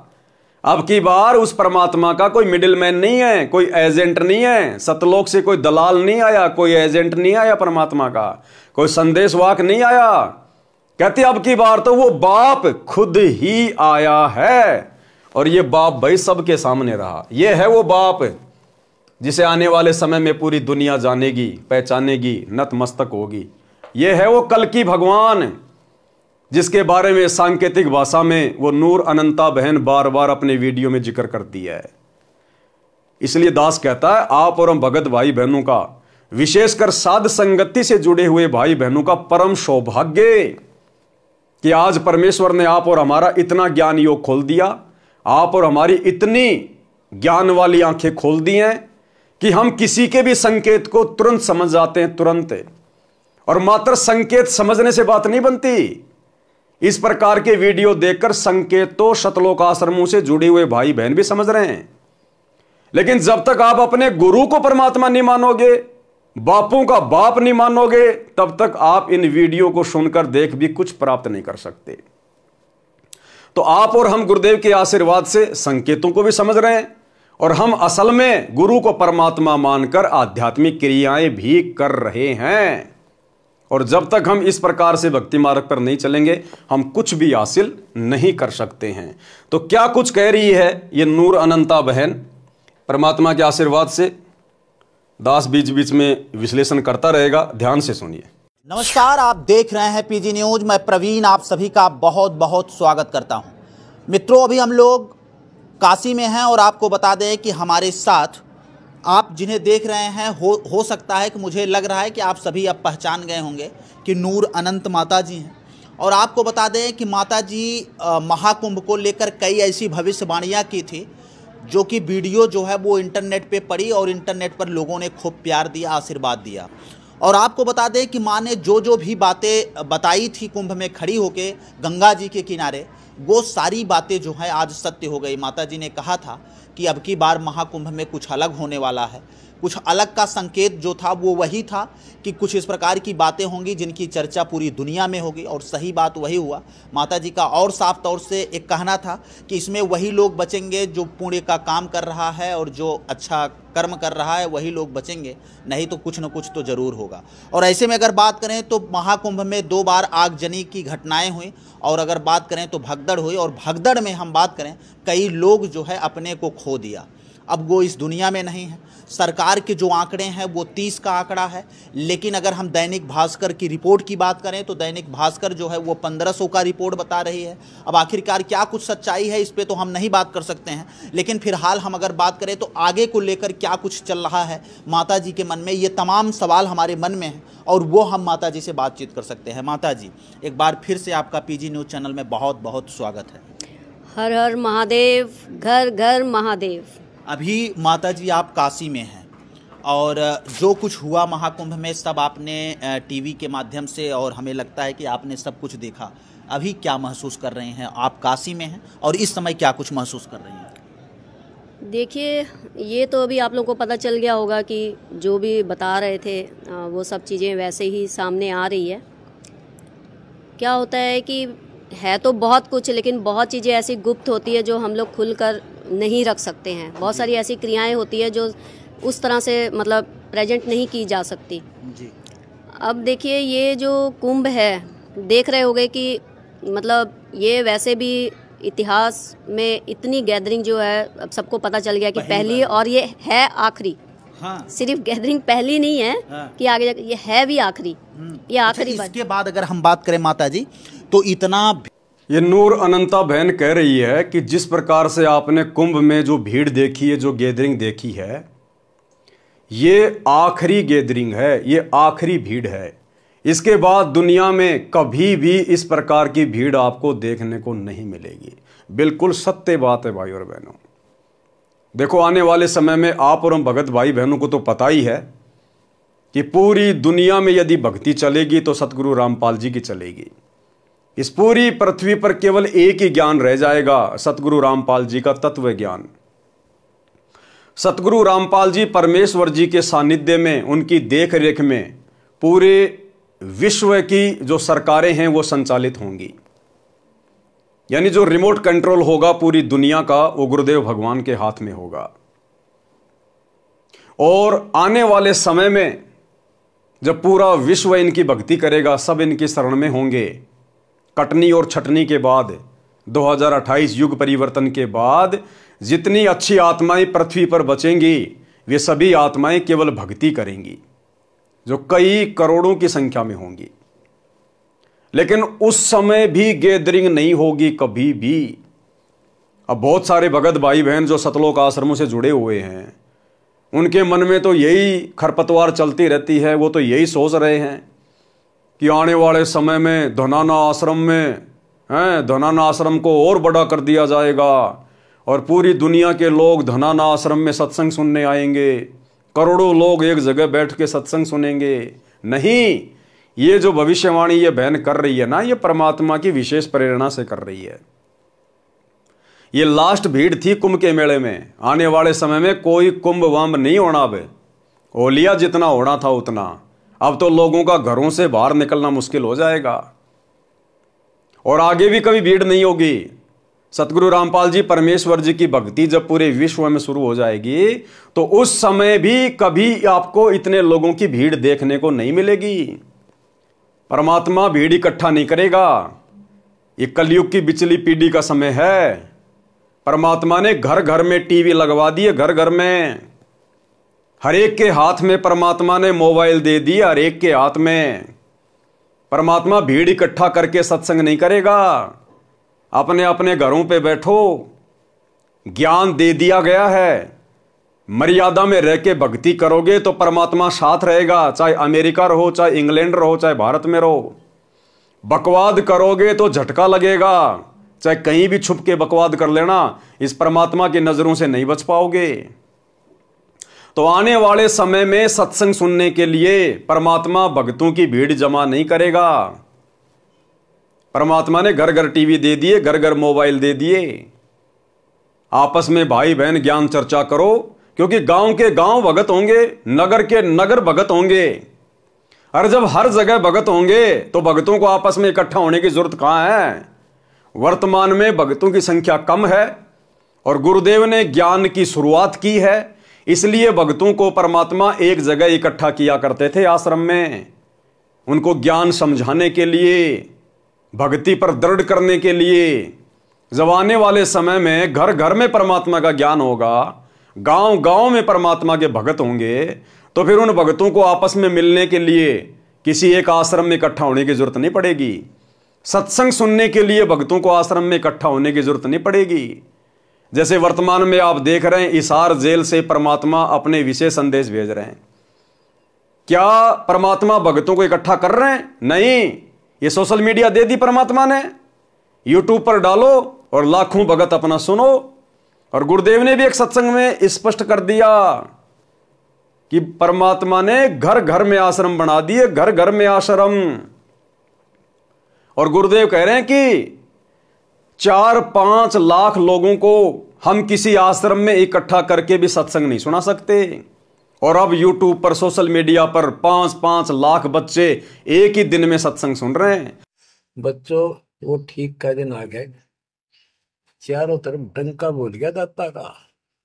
एक समय में 4-5 लाख बच्चे सत्संग सुन रहे। इतना बड़ा हम आश्रम बना कभी नहीं सुना सकते थे। एक बंदी छोड़ सारा संसार आश्रम बन गया मेरे बंदी छोड़ का। घर घर आश्रम बन गया। और अपने बच्चों को पर किसी कृपा करके मेरे दाता है। बच्चों फिर क्या बताते हैं, तो परमात्मा ने सोशल मीडिया को प्रथम महत्व दे दिया। क्या वो भगवान 5 लाख लोगों को भी किसी आश्रम में बैठा कर सत्संग नहीं सुना सकता? ये धनाना आश्रम वाले, गुरुदेव के परिवार वाले ये दावा करते हैं कि सतलोक आश्रम धनाना में एक बार में 10 लाख लोग बैठकर सत्संग सुन सकते हैं। अरे लेकिन गुरुदेव भगवान ने तो रिजेक्ट कर दिया उस धनाना को। गुरुदेव तो कह रहे हैं हम 5 लाख लोगों को भी एक ही समय में बैठाकर सत्संग नहीं सुना सकते। इसका मतलब क्या है? आने वाले समय में परमात्मा आश्रमों में भक्तों को इकट्ठा नहीं करेगा, भीड़ इकट्ठी नहीं करेगा। परमात्मा एक जगह रहेंगे और ये दुनिया भर के टीवी चैनल ये परमात्मा की तरफ 24 घंटे अपने कैमरे करके खड़े रहा करेंगे। 24 घंटे। जैसे आज कहीं कोई प्रधानमंत्री की रैली हो तो किस प्रकार से न्यूज चैनल वालों की गाड़ियां आ जाती हैं, कैमरे ले लेके लाइव चलाने के लिए खड़े हो जाते हैं। इसी प्रकार आने वाले समय में इस प्रधानमंत्रियों के प्रधानमंत्री के आगे, राष्ट्रपतियों के राष्ट्रपति के आगे, सतगुरु रामपाल जी परमेश्वर जी के आगे, जहां भी ये परमात्मा रहेंगे, ये न्यूज चैनल वाले इनके सत्संगों को लाइव चलाने के लिए 24 घंटे वहां बाहर खड़े रहेंगे। बाहर जैसे कुत्ता रोटी के टुकड़े के इंतजार में रहता ना, ऐसे ये न्यूज चैनल वाले जो आज सिवाय बकवाद के कुछ नहीं दिखा रहे, आने वाले समय में परमात्मा की एक बाइट के लिए, परमात्मा के एक सत्संग के लिए आश्रम के बाहर गाड़ियां ले लेके डेरे डाल के पड़े रहेंगे। डेरे डाल के, जैसे पुलिस वाले चुनाव के समय तंबू लगा लगा के बिल्डिंगों के बाहर रात को जो है रहते हैं। तो परमात्मा ने भीड़ इकट्ठा करने की जरूरत नहीं है। तो आने वाले समय में भक्तों की गैदरिंग नहीं होगी। ये जितने भी आश्रम वर्तमान में बना दिए गए हैं गुरुदेव की गैर हाजिरी में धर्म को धंधा बना के, ये आश्रम परमात्मा अपने परिवार वालों को दे देगा कि भैया तुम लोगों ने इसीलिए तो भक्ति की थी कि हमारे पास में संपत्ति हो, पैसा हो, लो भाई ये आश्रम संभालो, तुम ही संभालो, हमें तुम्हारे आश्रमों की जरूरत नहीं है। तो आने वाले समय में भीड़ इकट्ठा नहीं होगी। सोशल मीडिया ही एकमात्र प्रचार का साधन होगा, माध्यम होगा। इतना भीड़ कभी महाकुंभ में नहीं हुई। हाँ, और नहीं हुई है और आगे भी कभी नहीं होगी। इसलिए क्या हो रहा है कि ये जाने अनजाने में लोग खींचे चले आ रहे हैं। हाँ। अब देख रहे हो सिर्फ अपने भारतीय नहीं है, विदेशी भी सब खींचे। उनको पता ही नहीं है, मतलब हाँ। उनको कोई ना कोई ऊर्जा खींच के ला रही है। क्यों ला रही है? क्योंकि ये लास्ट फेज चल रहा है। जैसे बता रहे हैं कि भाई कलयुग का ये एंडिंग है और सतयुग जो है साथ साथ कलयुग खत्म हो रहा है, साथ साथ सतयुग की स्थापना हो रही है। इसको जितनी जल्दी हो सकता है सब लोग इस सत्य को मान लें।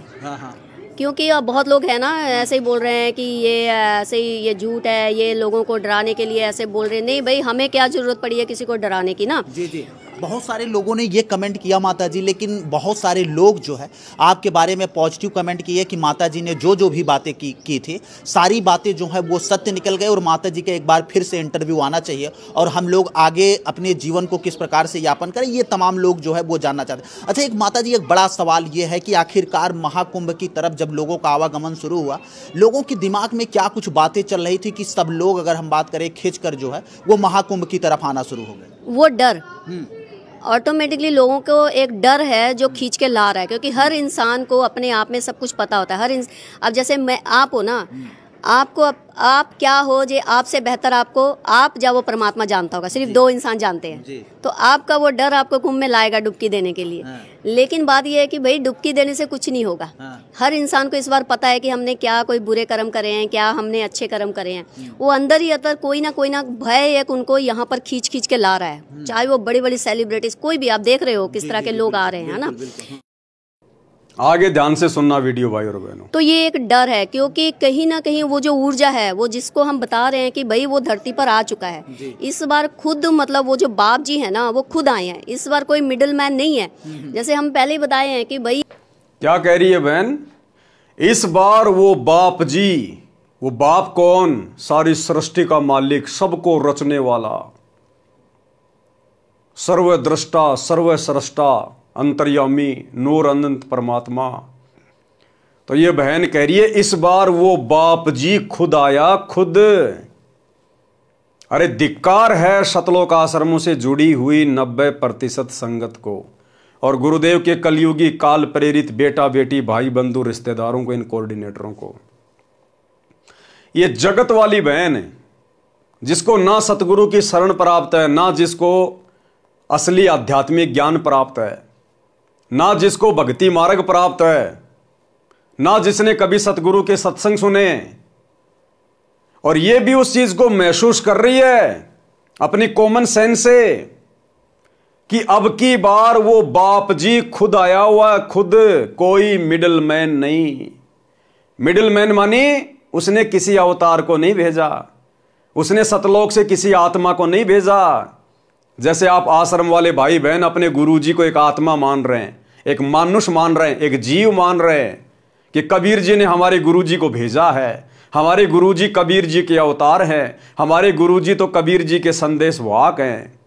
इस बहन से शिक्षा ले लो और अपने परमात्मा से नाक रगड़ रगड़ के भीख मांगो कि गुरुदेव भगवान हमें सद्बुद्धि दो, ये परमात्मा हम आपके संकेतों को समझ सकें, हमें बुद्धि दो, हमारा ज्ञान योग खोलो।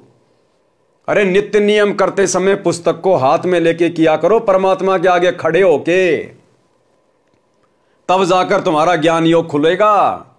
जब तक तुम नित्य नियम यानी तीनों समय की आरती हाथ में पुस्तक लेकर विधि से नहीं करोगे, अपने बाप के आगे खड़े होकर, तब तक तुम्हारा ज्ञान योग नहीं खुलेगा। सुबह का नित्य नियम करते समय हम परमात्मा से क्या मांगते हैं? सुबह का नित्य नियम अत सर्व लक्षणा ग्रंथ है, और हम परमेश्वर से क्या विनती करते हैं? गरीब उत्तम कुल करतार दो, द्वादश भूषण संग, रूप द्रव्य दो, दया करो, ज्ञान भजन सत्संग, शील संतोष विवेक दो, अक्षमा दया इकतार, भाव भक्ति वैराग्य दो, नाम निरालम सार। और आगे क्या मांगते हैं फिर परमात्मा से? योग युक्ति स्वास्थ्य जगदीश दो, सूक्ष्म ध्यान दयाल, सूक्ष्म ध्यान, कि हम आपके संकेतों को समझ सकें। तो भैया जब तक आप अपने हाथ में भक्ति बोध लेकर और अपने बापों के बाप सतगुरु रामपाल जी परमेश्वर जी के आगे खड़े होकर आरती नहीं करोगे, आपको ये सूक्ष्म ध्यान का आशीर्वाद नहीं मिलेगा, आपका ज्ञान योग नहीं खुलेगा, आप इसी प्रकार से डामाडोल रहोगे। गरीब माया का रस पिया कर हो गए डामाडोल। आप आश्रम वाले भाई बहन तो इन आश्रमों में जा जाके डामाडोल हो चुके हैं, डामाडोल। गरीब ऐसा सतगुरु हम मिला, ज्ञान योग दिया खोल, और हम सतसेवकों को सतगुरु रामपाल जी परमेश्वर मिल गए और हमारा ज्ञान योग खोल दिया, क्योंकि हम प्रतिदिन इस पुस्तक को हाथ में लेकर अपने बाप के आगे खड़े होकर अपने मुख से मांगते हैं, मुख से हम आरती करते हैं। और आप लोग लगा के मोबाइल में नित्य नियम, कोई बाथरूम में जाके बैठ जाता है, कोई वापस बिस्तर में लेट जाता है, कोई अपने घर के 20 प्रकार के कार्य करता रहता है। किसी को तो समय नहीं है, काम धंधे पर आते जाते समय ही नित्य नियम और संध्या आरती करते हैं जेब में मोबाइल डाल के। तो तुम्हें कैसे ज्ञान और ध्यान मिलेगा? कैसे परमात्मा तुम्हारा ज्ञान योग खोलेगा? क्योंकि तुम परमात्मा से मांग ही नहीं रहे। अरे गुरुजी खुद ही खुद से मांग रहे हैं। आरती कौन करता है मोबाइल में? गुरुजी कर रहे हैं ना। आरती किसको करनी चाहिए? भगत को। अगर मोबाइल में आरती करना ही सर्वश्रेष्ठ विधि है तो फिर परमात्मा ने भक्ति बोध क्यों दी छपवा कर? सभी को मोबाइल दे देते, सभी को एक एक मेमोरी कार्ड दे देते। फिर ये पुस्तक क्यों दी और क्यों लिखा इस पुस्तक के ऊपर मूल्य नित्य नियम पाठ? यानी आपने रोजाना इस पुस्तक को पढ़ना है, इसका पाठ करना है। तो भैया जब तक अपने बाप के सामने खड़े होकर आरती नहीं करोगे तब तक तुम्हारा ज्ञान और ध्यान कुछ भी नहीं खुलेगा, कुछ नहीं मिलेगा, कुछ नहीं समझ पाओगे। आरती तो अभी तक गुरुजी कर रहे हैं तुम्हारे घरों में, मोबाइल में लगा के छोड़ दिया। आरती तो गुरुजी कर रहे हैं, तुम कहां कर रहे हो? तो इस बहन से शिक्षा लो और भीख मांगो गुरुदेव भगवान से। लेकिन तुम तो लड्डू जलेबी बर्फी मांगते हो परमात्मा से कि अगला समागम कब आएगा, अगला समागम कब आएगा, अब की बार कौन से आश्रम में जाऊंगा, लड्डू जलेबी बर्फी खाऊंगा। तुम ज्ञान और ध्यान कहां मांग रहे हो परमात्मा से?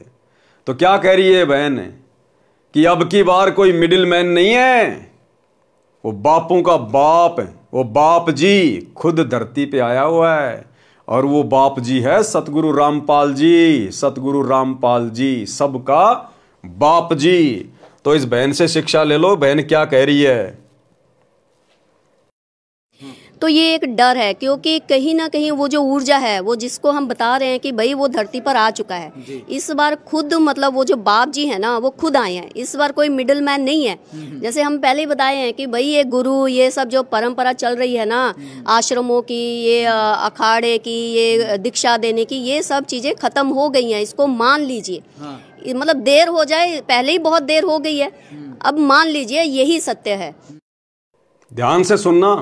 तो भाई ये भी इल्यूजन है कि इसी घाट पे नहाओगे तो ये होगा, उस जल में नहाओगे तो ये होगा, इसमें नहाओगे तो। हमने तो पहले ही कह दिया था भाई अपने अपने घरों में बैठो, अपने अपने घर में अपने अपने बाथरूम में नहा लो, आप लोगों को वहां भी मोक्ष की प्राप्ति हो जाएगी। क्योंकि इस वक्त देखिए हम बार बार ये बात कह रहे हैं कि देखिए घर से मत निकलिए। ऑरा जो है ना वो पूरी यूनिवर्स में, पूरे ब्रह्मांड में फैल चुका है। वो ऑरा जो है, वो ब्लेसिंग जिसके पास जाएगी ना, वो इंसान जहां भी है, अपने घर में एक बंद कमरे में भी बैठा होगा ना, वो आशीर्वाद उसका वहां तक चला जाएगा। उसके लिए क्या कह रही है बहन कि कहीं भी धक्के खाने की जरूरत नहीं है, कहीं भी भटकने की जरूरत नहीं है।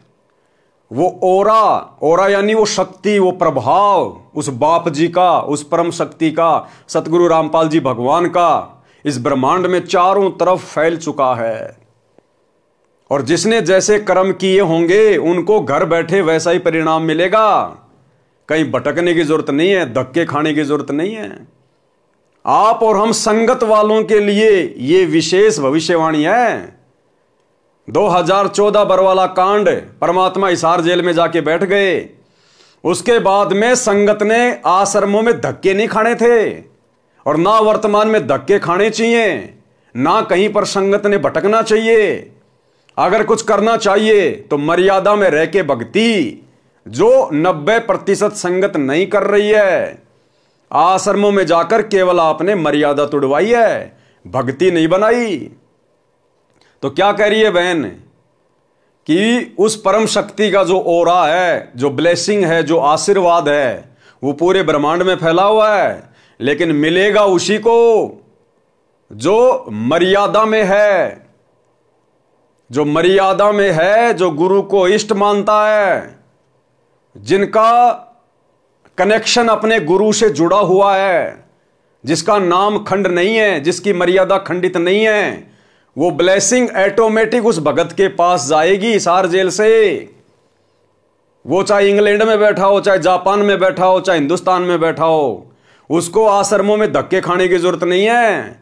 लड्डू जलेबी बर्फी के चक्कर में हरियाई गाय की तरह भटकने की जरूरत नहीं है।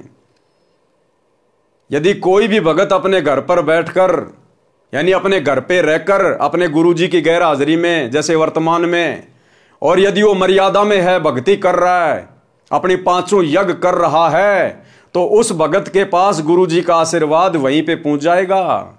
उस भगत ने आश्रमों में धक्के खाने की जरूरत नहीं है, भटकने की जरूरत नहीं है। ये सांकेतिक भाषा है इसकी। जगत वाले तो कहां समझेंगे, 90% भगत भाई बहन भी नहीं समझ रहे। और हम सत्सेवक समझ भी रहे हैं और महसूस भी कर रहे हैं, और परमात्मा का आशीर्वाद, वो ब्लेसिंग लगातार ले रहे हैं। आप और हम भगत भाई बहन सत्सेवक गुरुदेव के जेल जाने के बाद किसी आश्रम में नहीं गए, कहीं नहीं भटके, बस अपने गुरु को समझ लिया कि गुरु कैसे प्रसन्न होगा, कौन से भक्ति सुक्रम करने से गुरु प्रसन्न रहेगा। हमने वही सुक्रम करने शुरू कर दिए घर बैठे। गुरु को इष्ट मान लिया, परमात्मा मान लिया। गीता अध्याय 3 श्लोक 13 के अनुसार उनको परमात्मा मानकर भोग लगाना शुरू कर दिया। घर घर गुरु का आश्रम बना दिया, आसन लगा दिया, और नेक नीति ईमानदारी से अपना काम कर रहे हैं, और ज्ञान आधार से भक्ति कर रहे हैं। और परमात्मा अपने प्रत्येक बच्चे के साथ में है, शब्द रूप में प्रत्येक बच्चे के साथ में। दर्शन दे देकर परमात्मा विश्वास बढ़ा रहे हैं, प्रकट हो के परमात्मा विश्वास बढ़ा रहे हैं। तो परमात्मा कहां है? परमात्मा अपने मर्यादित भगत के साथ में है। घट हिम गंगा, घट हिम जमुना, घट हिम है जगदीश, सतगुरु तारेंगे। तो हमने किसी भी जगह भटकने की जरूरत नहीं है। हमने परमात्मा का आशीर्वाद, वो ब्लेसिंग प्राप्त करने वाले अच्छे भक्ति कर्म करने हैं। हमने मर्यादा में रहकर परमात्मा को प्रसन्न करना है ताकि वो ब्लेसिंग हमें मिलती रहे और उस आशीर्वाद, उस ब्लेसिंग के बदौलत ही हम भक्ति पर टिक पाएंगे। तो ये बहन ये बात कहना चाह रही है। इस बात को दुनिया वाले तो छोड़ो, हमारे 90% भाई बहन जो आश्रमों से जुड़े हुए हैं वो भी नहीं समझ पा रहे, और स्पष्ट कह रही है कि वो सबका बाप जी खुद आ गया, खुद। तो इस बात को किसने समझा? इस बहन के इन शब्दों को किसने पकड़ा, किसने समझा? केवल सत्सेवकों ने। बाकी वीडियो बना बना के तो आश्रम वाले भी डाल रहे हैं कि इस बहन की भविष्यवाणी सतगुरु रामपाल जी के ऊपर फिट बैठ रही है, फिट बैठ रही है। अरे इस बहन की भविष्यवाणी तो गुरु जी पे फिट बैठ रही है, लेकिन तुम्हारे दिमाग में कुछ नहीं बैठ रही, तुम्हारे ऊपर फिट नहीं बैठ रही, क्योंकि तुम अपने गुरु को बाप जी मान कहां रहे हो? तुम तो इनको मिडिल मैन मान रहे हो। अगर तुम अपने बाप सतगुरु रामपाल जी को बाप जी मान लेते इस बहन के अनुसार, तो भाई तुम उस कागज के टुकड़े दाढ़ी मूंछ वाले कबीर जी की फोटो को अपने घर में रखकर, अपने दरबार में रखकर, अपने लॉकेट में टांग कर, और जून के महीने में उस मुर्दा फोटो को कबीर मानकर, उसका कबीर प्रगट दिवस मनाकर अपने बाप सतगुरु रामपाल जी को मिडिल मैन घोषित ना करते। क्योंकि सतगुरु रामपाल जी के रहते सहते किसी अन्य को परमात्मा मानना, उस दाढ़ी मूंछ वाली कबीर जी की मुर्दा फोटो को कबीर भगवान मानना, उसका प्रकट दिवस मनाना जून के महीने में, सतगुरु रामपाल जी को मिडिल मैन मानना है, मिडिल मैन। तो इस बहन की भविष्यवाणी तो फिट बैठ रही है, लेकिन आप आश्रम वाले भगत भाई बहनों के दिमाग में यह बात फिट नहीं बैठ रही कि सतगुरु रामपाल जी स्वयं बाप जी हैं। आज भी तुम लोग उनको मिडिल मैन ही मान रहे हो, मिडिल मैन। और जब तक जून के महीने में वो दाढ़ी मूंछ वाले नकली मुर्दा कबीर का प्रकट दिवस मनाते रहोगे, तब तक तुम्हारी नजरों में सतगुरु रामपाल जी मिडिल मैन ही रहेंगे। और आदरणीय गरीबदास जी ने मिडिल मैन को मानुष कहा है, मानुष। गुरु मानुष कर जानते ते नर कहिए अंध, ओहे दुखी संसार में आ गए यम के फंद। तो भाई और बहनों, इस बहन के विचारों को केवल सत्सेवकों ने समझा है। ये बात कह रहे हैं कि देखिए घर से मत निकलिए। ऑरा जो है ना वो पूरी यूनिवर्स में, पूरे ब्रह्मांड में फैल चुका है। वो ऑरा जो है, वो ब्लेसिंग जिसके पास जाएगी ना, वो इंसान जहां भी है, अपने घर में एक बंद कमरे में भी बैठा होगा ना, वो आशीर्वाद उसका वहां तक चला जाएगा। उसके लिए उसको चल के आने की किसी घाट में जरूरत नहीं है। ये मतलब इस सत्य को जितनी जल्दी हो सकता है, मैं तो आम जनता के लिए कहूंगी, क्योंकि आम जनता भोली भाली होती है। वो ऐसे गुरुओं के चक्कर में लोग जो कहानियां सुनाते हैं उनमें उन लोग बह बह के ये सब रास्ते अपना लेते हैं। भाई आम जनता को यही कहूंगी, अपने अपने घर में बैठो, बाहर मत निकलिए। इस वक्त बहुत ही हालात जो है वो बहुत खराब, और हो सकता है इससे भी हाँ, इससे भी। अच्छा, आप इसको एक मिनट यहाँ पर मैं एक चीज कहना है, इसको ये समझ लीजिए, ये मत समझिएगा कि एक छोटी सी घटना कुंभ में हुई और ऐसे ऐसे करके कुछ लोग मर गए। आपको क्या पता कितने लोग मरे नहीं मरे ना, क्या पता आप लोगों को दिखाए ना। ये आप लोगों के लिए एक मैसेज है कि इससे भी बड़ी घटना मतलब हो सकती है, जहाँ पर मतलब इतनी भीड़ में मतलब ज्यादा संख्या में मतलब लोगों की जान जा सकती है। ये तो परमात्मा ने एक इशारा, छोटा सा इशारा किया है। ये संकेत दुनिया वालों के लिए नहीं है, ध्यान रखना। ये दुनिया तो मरती आई है, मर रही है और आगे भी ऐसे ही मरेगी। परमात्मा अगर किसी आत्मा में प्रेरणा करके कोई संदेशा दिलवाते हैं तो अपने पंथ के लोगों के लिए दिलवाते हैं। ये इस बहन का संकेत इन आश्रमों की तरफ है, इन आश्रमों की तरफ जहां पर समागमों में भीड़ इकट्ठा हो रही है। और 2018 में परमात्मा ने एक छोटा सा ट्रेलर भी दिखा दिया था। 2018 रोहतक का पशु मेला ग्राउंड, 10-12 लाख भगत इकट्ठे कर दिए गए सतलोक आश्रम मैनेजमेंट हरियाणा के द्वारा। और किस प्रकार से आंधी तूफान आया, बारिश आई, सारी व्यवस्था अस्त व्यस्त। ये तो शुक्र मनाओ कि परमात्मा की शरण में हो, वरना सैकड़ों की संख्या में वहां पर भगत भाई बहन भीड़ में दब दब के मरते। जिस प्रकार कुंभ के मेले में कई ट्रक लोगों के कपड़ों और चप्पलों के भर के बाहर फेंके गए ना, उस समय 2018 में कबीर प्रकट दिवस पर पशु मेला ग्राउंड रोहतक में एक ट्रॉली भगतों की चप्पलों की, जूतों की भर के बाहर फेंकी गई थी। भगत भाई बहन, किसी का बैग रह गया, किसी के चप्पल रह गए, किसी के जूते रह गए, किसी का बच्चा रह गया, अपनी जान बचा के भागे थे वहां। सारी व्यवस्था बिगाड़ दी काल ने। नमस्कार। नमस्कार दोस्तों, सच समाचार में आपका स्वागत है। आज हम पहुंचे हैं रोहतक पशु मेला ग्राउंड में, जहां पर कबीर प्रकट दिवस बहुत ज़ोरों शोरों से मनाया जा रहा है। आपको बता दें कि ये 622वां कबीर प्रकट दिवस है, जो कि संत रामपाल जी द्वारा इस ग्राउंड में बहुत ही विशाल तरीके से मनाया जाता है।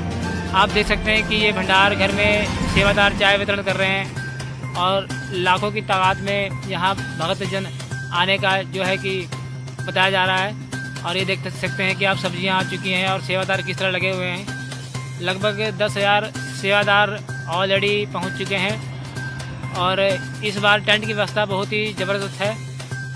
और देखिए, आप देख सकते हैं कि किस तरह हैवी टेंट है और सब सेवादार देखो सेवा कर रहे हैं। लेकिन होता क्या है कि अचानक तूफान आ जाता है। आप देख सकते हैं कि सेवा करते हुए तूफान तेज़ी से आगे बढ़ रहा है और अपना प्रचंड रूप धारण कर रहा है। आपको बता दें कि 28 जून के भंडारे में भी इस तरह विशाल तूफान आया था और बारिश हुई थी, लेकिन इस बार भी देख सकते हैं आप कि कितना भयंकर तूफान। देखिए कैसे भगत जन तूफान में दौड़ रहे हैं। आप देख सकते हैं कि देखिए बहुत ही तेज गति से तूफान है। कैसे टेंट उड़ जा रहे हैं और सारे भगत जन शेड के नीचे आ रहे हैं, बच्चे दौड़ रहे हैं। आप देख सकते हैं इस वीडियो में। लेकिन जो हैवी शेड है उसमें कोई परिवर्तन नहीं। हालांकि इसकी व्यवस्था में कोई दिक्कत नहीं आई है, जो कि संत रामपाल जी महाराज जी ने इस बार व्यवस्था बहुत ज़बरदस्त करवाई है। देख सकते हैं कि कितना भयंकर तूफान, जो कि शेड को ले उड़ने की ताकत रखता था, लेकिन इस बार शेड बताया जा रहा है कि बहुत ही ज़बरदस्त तरीके से बनाए गए हैं। भगत जन शेड के नीचे सुरक्षित खड़े हैं और देखिए कैसे भगत भाग रहे हैं। आप देख सकते हैं कि तूफान की गति बहुत ही तीव्र है और इसके बाद ही बारिश स्टार्ट होती है। आप देख सकते हैं किस तरह तेजी से बारिश पड़ रही है। तो इस बहन का संकेत आने वाले दिनों में इन शतलोक आश्रमों के ऊपर है कि भैया भीड़ करने से बचो। तुम्हें सतगुरु ने आत्म ज्ञान करवा दिया, परमात्म ज्ञान करवा दिया, घर बैठ के भक्ति क्यों नहीं करते? बकवाद करते हुए क्यों फिर रहे हो? जब तुम्हारा गुरु आश्रम में नहीं है तो आश्रम में तुम्हें मिलेगा क्या? ये सत्संग तो तुम अपने घर पे भी सुन सकते हो, ये भंडारा तो तुम अपने घर पे भी कर सकते हो। फिर बकवाद करने के लिए क्यों भटक रहे हो गुरु की गैर हाजिरी में? तो आने वाले दिनों में यह संकेत है, अगर ये संगत नहीं सुधरी और इसी प्रकार से भीड़ करती रही तो भैया कोई भी अनहोनी घटना घटित हो सकती है। और दास को भैया हिसार जेल में सौंपन आया था।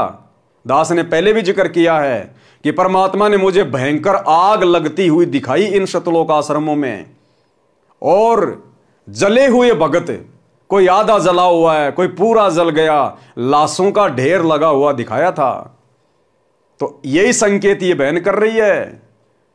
तो भैया समझदारी इसी में है, ज्ञान को आधार बनाओ, घर को आश्रम बनाओ और गुरु को भगवान बनाओ और नेक नीति ईमानदारी से काम धंधा करो, अपनी भक्ति करो, बकवादों में पैर मत दो।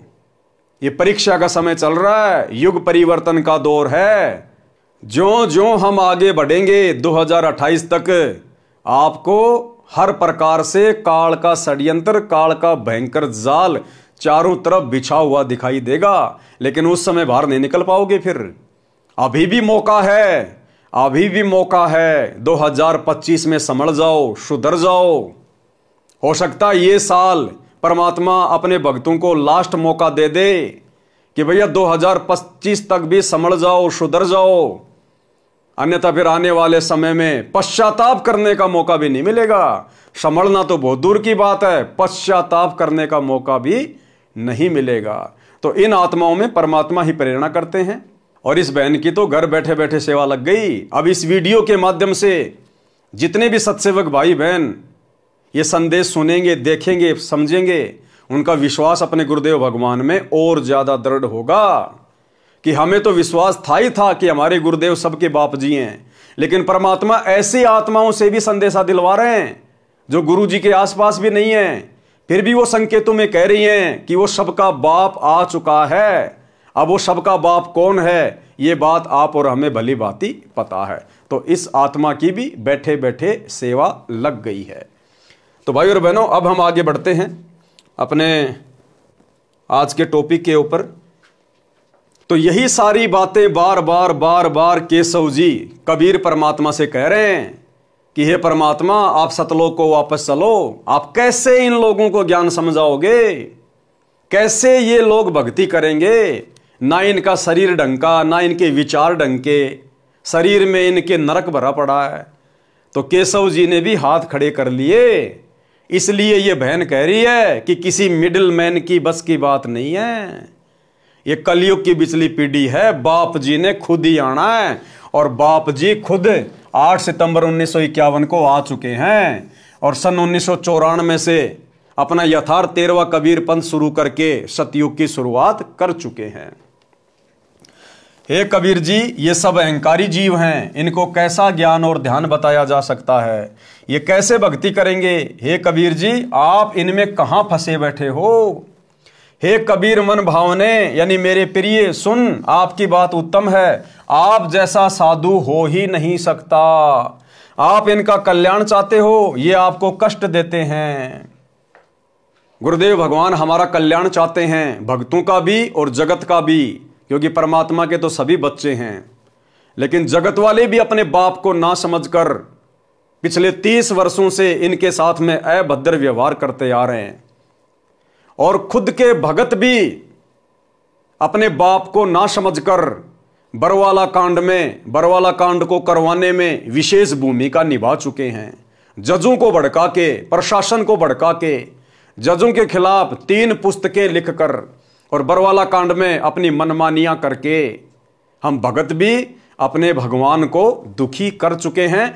और वर्तमान में भी 2014 बरवाला कांड के बाद से लेकर वर्तमान 2024 तक भी सतलोक आश्रम मैनेजमेंट हरियाणा ने ना जाने कितने भक्ति विरुद्ध कर्म करके राजनीति करना, स्टेडियम बनाना, हॉस्पिटल बनाना, गुंडों की सीबीआई जांच करवाना, चंदे के रूप में उनको पैसे देना, आरक्षण में भक्तों को बैठाना, चंदे के रूप में जाट आरक्षण में पैसे देना, दुनिया भर की धर्मशालाएं बनवाना, लोगों के लिए रोडें बनवाना जो कि प्रशासन का काम होता है, फ्री में बसें चलाना, एम्बुलेंस चलाना, दुनिया भर का ऋण वो कर्जा भक्तों के ऊपर चढ़ा रहे हैं, क्योंकि सारी व्यवस्थाएं भक्तों के दान से की जा रही हैं। तो आज हिसार जेल में बैठे हुए उस बाप जी को सतलोक आश्रम मैनेजमेंट हरियाणा पिछले 10 वर्षों से ज्ञान विरुद्ध हरकतों से दुखी ही कर रहा है। आपकी बात उत्तम है, आप जैसा साधु हो ही नहीं सकता। आप इनका कल्याण चाहते हो, ये आपको कष्ट देते हैं। उस लोक में जहां आपका निवास है, 5 तत्व की देही नहीं है, दम यानी श्वास से भी उस शरीर का कोई संबंध नहीं है, बिना श्वास का अविनाशी शरीर है। कबीर जी ने उत्तर दिया। अब कबीर परमेश्वर सतगुरु रामपाल जी भगवान ने, जो कि 650 साल पहले काशी में प्रकट थे, परमेश्वर ने केशव जी की इन तमाम बातों का क्या जवाब दिया कि आखिर मैं क्यों इस गंदे लोक में इतने दिनों से पड़ा हुआ हूं, क्यों मैं बार बार सतलोक को छोड़कर यहां आता हूं, क्यों मैं इन आत्माओं की गालियां खा खा के, इनकी मार पिटाई खा खा कर भी इनके आत्म कल्याण के विषय में सोचता हूं, ये मेरे क्या लगते हैं। पारक के अंक की वाणी नंबर 887 से 924। सुन के सब अब बंदना कहे कबीर संदेश, गरीब दास सब लोक में है हमरा परवेश। कि भाई केशव, आप तो केवल इसी गंदे लोक की बात कर रहे हो, मेरा तो सर्व लोकों में प्रवेश है। मैं कहां नहीं हूं, मैं तो सृष्टि के कोने कोने में हूं। हम अमान अविगत पुरुष चुंबक ज्यों चमकार, गरीब दास लोहा फिरे हमरे अदर आधार। लोहे रूपी देह है चुंबक रूपी प्राण, गरीब दास दो से बगल शब्दातीत अमान। जब हम खेचे प्राण को दम मिले दरियावे, गरीब दास पिंडा पड़े सुन श्वास मिल जाए। सुन हमारा रूप है हम हैं सुन से न्यारे, गरीब दास उस प्राण को हम ही जोवन हार। हम जो वे हम एचे ही यो सब ख्याल हमारे, गरीबदास अविगत अदल फजल फूल दीदार। फूल रूप सब प्राण है फूल फूल में गंध, गरीबदास मम महल की मैं ही जानत सिंध। पिंड पेड़ जीव बीज है पिंड बीज से होत, गरीबदास जाने नहीं माता दूजत सोत। बालक पीव अति अघाय माता दूधी धेन, गरीबदास उस नरक में कहा रतन सुरसैन। हाड़ चाम की दे में दूध रतन सरबंत, गरीबदास उस पिंड में ऐसे है भगवंत। थन दूधी को पकड़ कर जय कोई देखे दूध, गरीबदास उस पिंड में हाड़ चाम और गूद। हमरे ही उणियार है हमरा सिरजनहार, गरीबदास विधि वेद सुन उदर मुक्ति द्वार। तन के अंदर मन बस मन में दिल दरियाव, गरीबदास उस लहर से न्यारा है प्रभाव। चित के बीच चबूतरा तहाँ वहाँ रहन हमारे, गरीबदास उस महल में दूजा नहीं लगार। हृदय की खिड़की खुले एनक मध्य अनूप, गरीबदास घट घट बस रहे गगन जलकूप। जल से गगन न भीजी है नहीं सुकावे धूप, गरीबदास मम देश यों सुन से न्यारा रूप। हम हैं सुन सनेहिया सुन के सब करतार, गरीबदास हम चरण से उतर जीव अपार। जुग 70 हम ज्ञान दे जीवन समझा एक, गरीबदास घर घर फिरे धरे कबीरा भेख। 70 युग सेवन किए किने न बूझी बात, गरीबदास मैं समझावत हूँ मोहे लगावे लात। कल्प कोटि जुग बीतिया हम आए हर बेर, देखो क्या कह रहे परमात्मा केशव से, कल्प कोटि युग बीतिया हम आए हर बेर, यानी हर बार इस पृथ्वी पर हम ही आए हैं, कोई अवतार नहीं आया, किसी को भेजा नहीं है सतलोक से।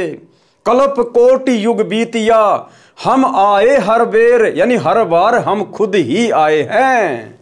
तो अब की बार क्या किसी को भेजेंगे क्या? अब की बार भी परमात्मा स्वयं ही आए हैं। कल्प कोटि युग बीतिया हम आए हर बेर, गरीबदास के सौ सुनो दिन भक्ति की टेर। स्वर्ग मृत्यु पाताल में हम बैठे कई बार, गरीबदास घर घर सीजा मार मार कह मार। हमरी जाति अपूर्वी पूर्व रहनी हमारे, गरीबदास कैसे जुड़े पश्चिम के कातार। हम हैं पूर्व ठेठ के उतरे ओगट घाट, गरीबदास जीव दक्षिण के यो नहीं मिलती साट। हम पूरब के पूर्वी उत्तर देश उतरंत, गरीबदास जीव दक्षिण के यो नहीं संगी चलंत। जिन हमरी सीख लई काटो यम जंजीर, गरीबदास के सौ सुने ऐसे कहें कबीर। अब क्या कहते हैं कबीर परमात्मा कि जब जब मैं इस धरती पर आता हूं और जो ज्ञान बताता हूं, मर्यादा बताता हूं, और जिन जिन आत्माओं ने मेरे से शिक्षा लेकर मेरी मर्यादा निभाई है, आजीवन भक्ति पे लगे रहे हैं, कहते हैं मैं उन सब की काल की जंजीरें काट देता हूं। जिन हमरी सीख लई काटो यम जंजीर, गरीबदास के सौ सुने ऐसे कहें कबीर।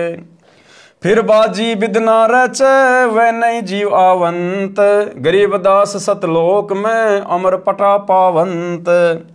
अनंत कोटि बाजी तहाँ रचे सकल ब्रह्मांड, गरीबदास मैं क्या करूं काल करत जीव खंड। अब परमात्मा कहते हैं भैया मैं तो सबको ज्ञान देता हूं, सबको समझाता हूं, सबके भले की सोचता हूं, लेकिन मेरा और इस काल का एक एग्रीमेंट हो रखा है। जब मैं प्रथम बार यहां पर आया था काल की तपतशिला पर, तो काल ने मेरे से वचन लिया था कि परमात्मा आप नीचे जाओगे, सबको ज्ञान दोगे, सतलोक लेके जाओगे, तो फिर मेरा पेट कैसे भरेगा? तो काल ने परमात्मा से वचन लिया था कि परमेश्वर, आप केवल उन्हीं आत्माओं को सतलोक लेके जाना जो आपके इतने प्रयत्न, इतने संघर्ष के बाद, इतने सत्संग करने के बाद जो आपके ज्ञान पर दृढ़ रहे, जो आपकी शिक्षाओं पर चले, आपकी आज्ञा में चले, जो आपकी मर्यादाओं में चले, केवल उन्हीं आत्माओं को, उन्हीं जीवों को आप सतलोक में लेके जाना, बाकी को मेरे लिए यहीं छोड़ देना। तो भाई और बहनों, अभी तक तो केवल साथ संगति से जुड़े हुए भगत भाई बहनों का सौभाग्य है जो हम परमेश्वर की प्रत्येक मर्यादाओं को फॉलो करते हुए, ज्ञान आधार से भक्ति करते हुए परमेश्वर के संग चलने को तैयार हो रहे हैं। बाकी सतलोक आश्रमों से जुड़े हुए भाई बहन वर्तमान समय 2024 तक पूरी तरह से खंडित हैं, परमेश्वर की हर प्रकार की मर्यादाओं को तोड़ के बैठे हैं, देखा देखी में महाभारत की गांधारी की तरह आंखों पर जानबूझकर काली पट्टी बांध कर बैठे हुए हैं। अनंत कोटि बाजी जहां रचे सकल ब्रह्मांड, गरीब दास मैं क्या करूं काल करत जीव खंड। कीलों काल निकंद हूं जीव विध्वंस नहीं होए, गरीब दास जुल्हा कह शब्द न बूझे कोई। परमात्मा कहते हैं, भाई केशव, मैं इतना सक्षम हूं, इतना समर्थ हूं, मैं इस काल को बांध के रख सकता हूं, बांध के। कीलों काल निकंद हूं, कील मानी बांध देना, निष्क्रिय कर देना, और यह काल मेरी किसी भी आत्मा को परेशान नहीं कर सकता यदि कोई मेरे शब्द के ऊपर टिका रहे तो। लेकिन शब्द न बूझे कोई, लेकिन कोई मेरी शिक्षाओं पर टिक नहीं पाता, मर्यादाओं पर रह नहीं पाता। कीलों काल निकंद हूं जीव विध्वंस नहीं होए, गरीब दास जुल्हा कह शब्द न बूझे कोई। मनुष्य जीव की क्या बात है पशु पक्षी परवान, गरीब दास जुल्हा कह करी हूं हंस अमान। कि भैया स्त्री और पुरुषों की तो बात ही छोड़ दो, मैं तो पशु पक्षियों को भी मोक्ष दे सकता हूं यदि मेरी मर्यादा में रहें तो। मैं बंजारा आदि का याई हमारी साठ, गरीब दास जीव अभय करी बोहर न आवे बाट। कि मैं तो इस खेल का खिलाड़ी हूं, मैं बंजारा आदि का, बंजारा यानी व्यापारी, और याई हमारी साठ, यही हमारा व्यापार है। कौन सा? जीवों को भक्ति करवाकर सतलोक लेकर जाना। मैं बंजारा आदि का याई हमारी साठ, गरीब दास जीव अभय करी बोहर न आवे बाट। जीव को अभय करने का मतलब है सतलोक में बैठा देना। एक गाड्डे एक जारी ये नहीं मोए सुहाए, गरीब दास सतलोक में देऊं जीव मिलाए। सुन के सौ सायब दणी मैं हूं तुमरा दास, गरीब दास तुम हुक्म से काटत जीव की फांस। अब देखो कितनी गहरी शिक्षा है भाई और बहनों। ये बातें कौन कह रहे हैं? कबीर परमात्मा। किससे कह रहे हैं? केशव जी से। तो कबीर जी केशव जी से क्या कह रहे हैं? जबकि केशव कौन थे? खुद परमात्मा ही थे। उसके बावजूद भी कबीर जी अपने आप को केशव जी का दास बता रहे हैं। और क्या कह रहे हैं?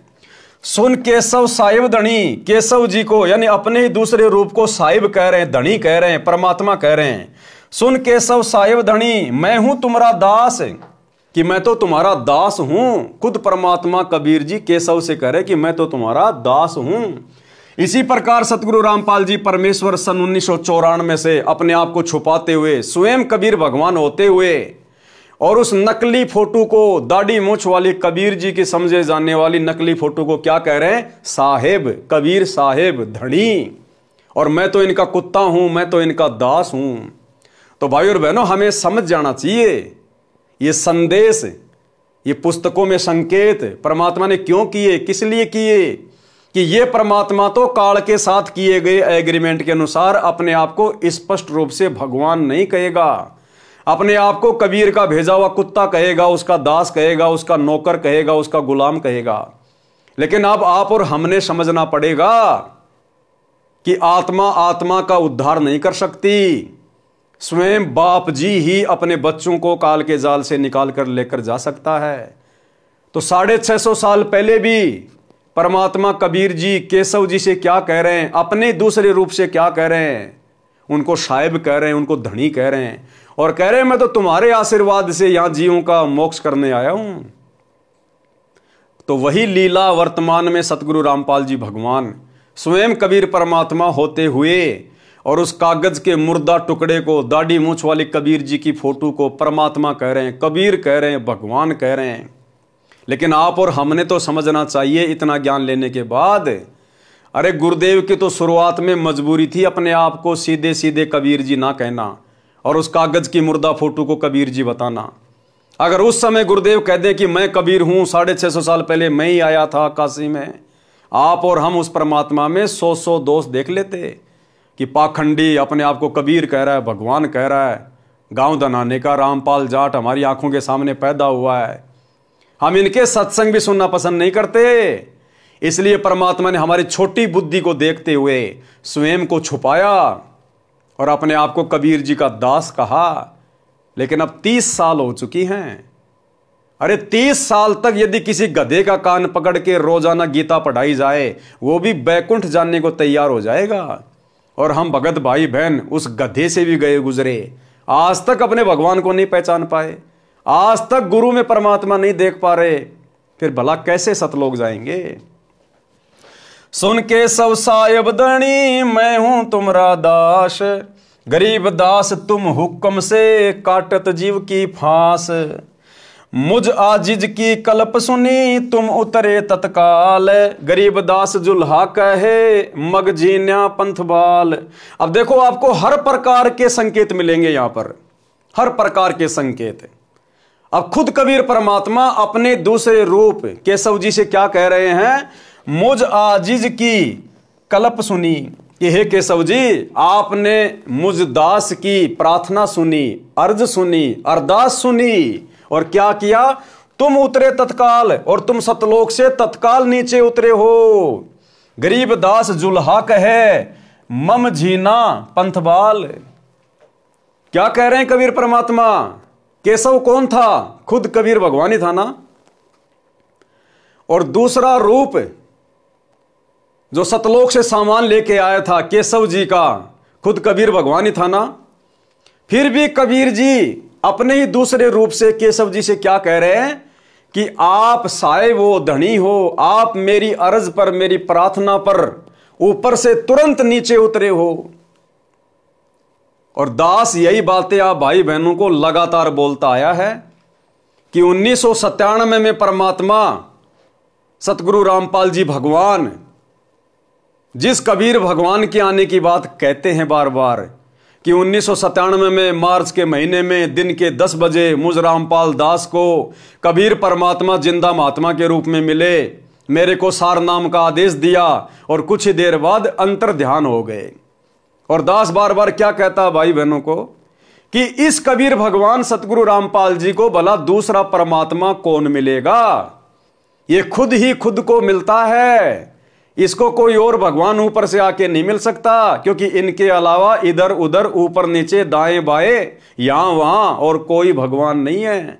ये तो लीला करते हैं, अपने आप को छुपाते हैं, क्योंकि परमात्मा ने उस वाणी को सत्य सिद्ध करना था जो 1997 के विषय में बोली गई थी कि जब आवे 5505 तब ये वचन मेरा होगा साचा, 5000 और 500 जब कलयुग बीत जाए, महापुरुष फरमान तब जग तारण को आए।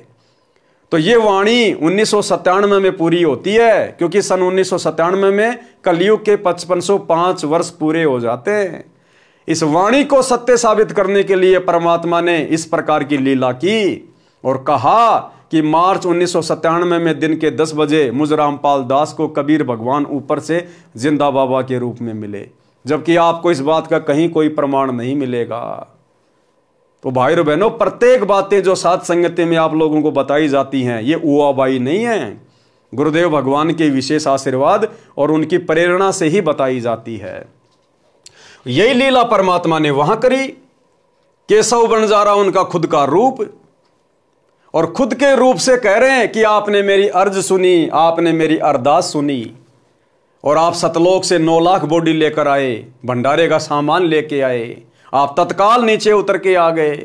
कौन आया तत्काल नीचे उतर के? अपने दूसरे रूप में खुद कबीर भगवान ही तो थे। तो यही लीला परमात्मा अपने आप को छुपाते हुए वर्तमान में कर रहे हैं। मुझ आजिज की कल्प सुनी तुम उतरे तत्काल, गरीबदास जुल्हा कहे मम झीना पंथ बाल। 9 लख बोडी उतरी के सव कसत करंत, गरीबदास मम कारण भक्ति स्वरूप भगवंत। सुन स्वामी साहेब धनी करहूं अर्ज अनेक, गरीबदास जुल्हा कहे पूर्ण कीने भेष। कामधेनु कल वृक्ष तू मैं एक तुमरा फूल, गरीबदास के शवधनी सदा संग मखमूल। अब बताओ केशव जी को कितनी महिमा दे रहे हैं कबीर परमात्मा कि तुम तो स्वयं कामधेनु की तरह हो, तुम तो कल्प वृक्ष की तरह हो, और मैं तो तुम्हारे सामने एक फूल की भांति हूं, जो आप 18 लाख लोगों के लिए भंडारा लेके आ गए। जबकि सारा काम कौन कर रहे थे बैठे बैठे? स्वयं धनी। तुमसे संगी संग है हमरे कछु ना चाहे, गरीबदास सतगुरु धैनी उतरे माल भराए। पूर्ण ब्रह्म कृपा निधान सुन के सौ करतार, गरीबदास मुझ दीन की रखियो बहुत संवार। अब बताओ, खुद कबीर परमात्मा सारी सृष्टि का मालिक और अपने दूसरे रूप केशव को कह रहा है कि आप मेरी संभाल रखना, आप मेरा ध्यान रखना, आप तो सारी सृष्टि के मालिक हो, कृपया निधान हो, और गरीबदास मुझ दीन की रखियो बहुत संभाल। खुद भगवान अपने दूसरे रूप से कह रहे हैं कि आप मुझे संभालते रहना समय समय पे। इसी प्रकार सतगुरु रामपाल जी परमेश्वर स्वयं कबीर परमात्मा होते हुए भी अपने आप को कबीर जी का दास कहते हैं, उनका गुलाम कहते हैं, उनका कुत्ता कहते हैं कि उस परमात्मा ने दास को शक्ति दे रखी है। भाई और बहनों, 650 साल पहले वाली वही लीला चल रही है, और हमने अपने गुरुदेव को समझना पड़ेगा, परमात्मा मानना पड़ेगा, नहीं तो हमारा काम 650 साल पहले की तरह अधूरा ही रह जाएगा। कबीर जी वचन। अब कबीर परमेश्वर जी क्या कह रहे हैं? सरलार्थ किया है परमात्मा ने उन तमाम वाणियों का। पारक के अंक की वाणी नंबर 887 से 924 का सरलार्थ है। कबीर जी ने कहा कि हे केशव, मेरा निवेदन सुन, मैं सब स्थानों पर विद्यमान हूं, मैं सर्वव्यापक हूं।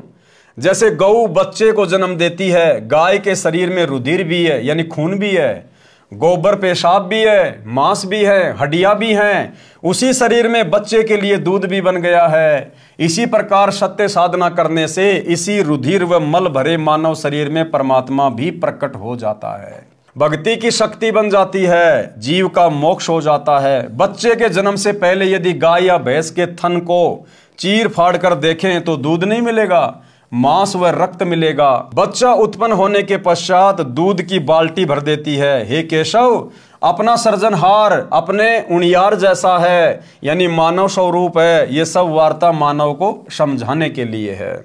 मैंने यानी कबीर जी ने, जो काल से अधिक प्रभावित है, कर्महीन है, उनको 70 युग तक तत्व ज्ञान समझाया। जुग 70 हम ज्ञान दिया, जीव न समझा एक भी जीव नहीं समझा। मैं घर घर भिन्न भिन्न वेश धारण करके जाता हूं, समझाना चाहता हूं, मेरे को लात मारते हैं। हे केशव सुन, मैं करोड़ों कल्पों तक बार बार सच्ची भक्ति करने की प्रेरणा करने स्वर्ग लोक, पाताल लोक तथा पृथ्वी लोक पर कई बार गया और आया हूं।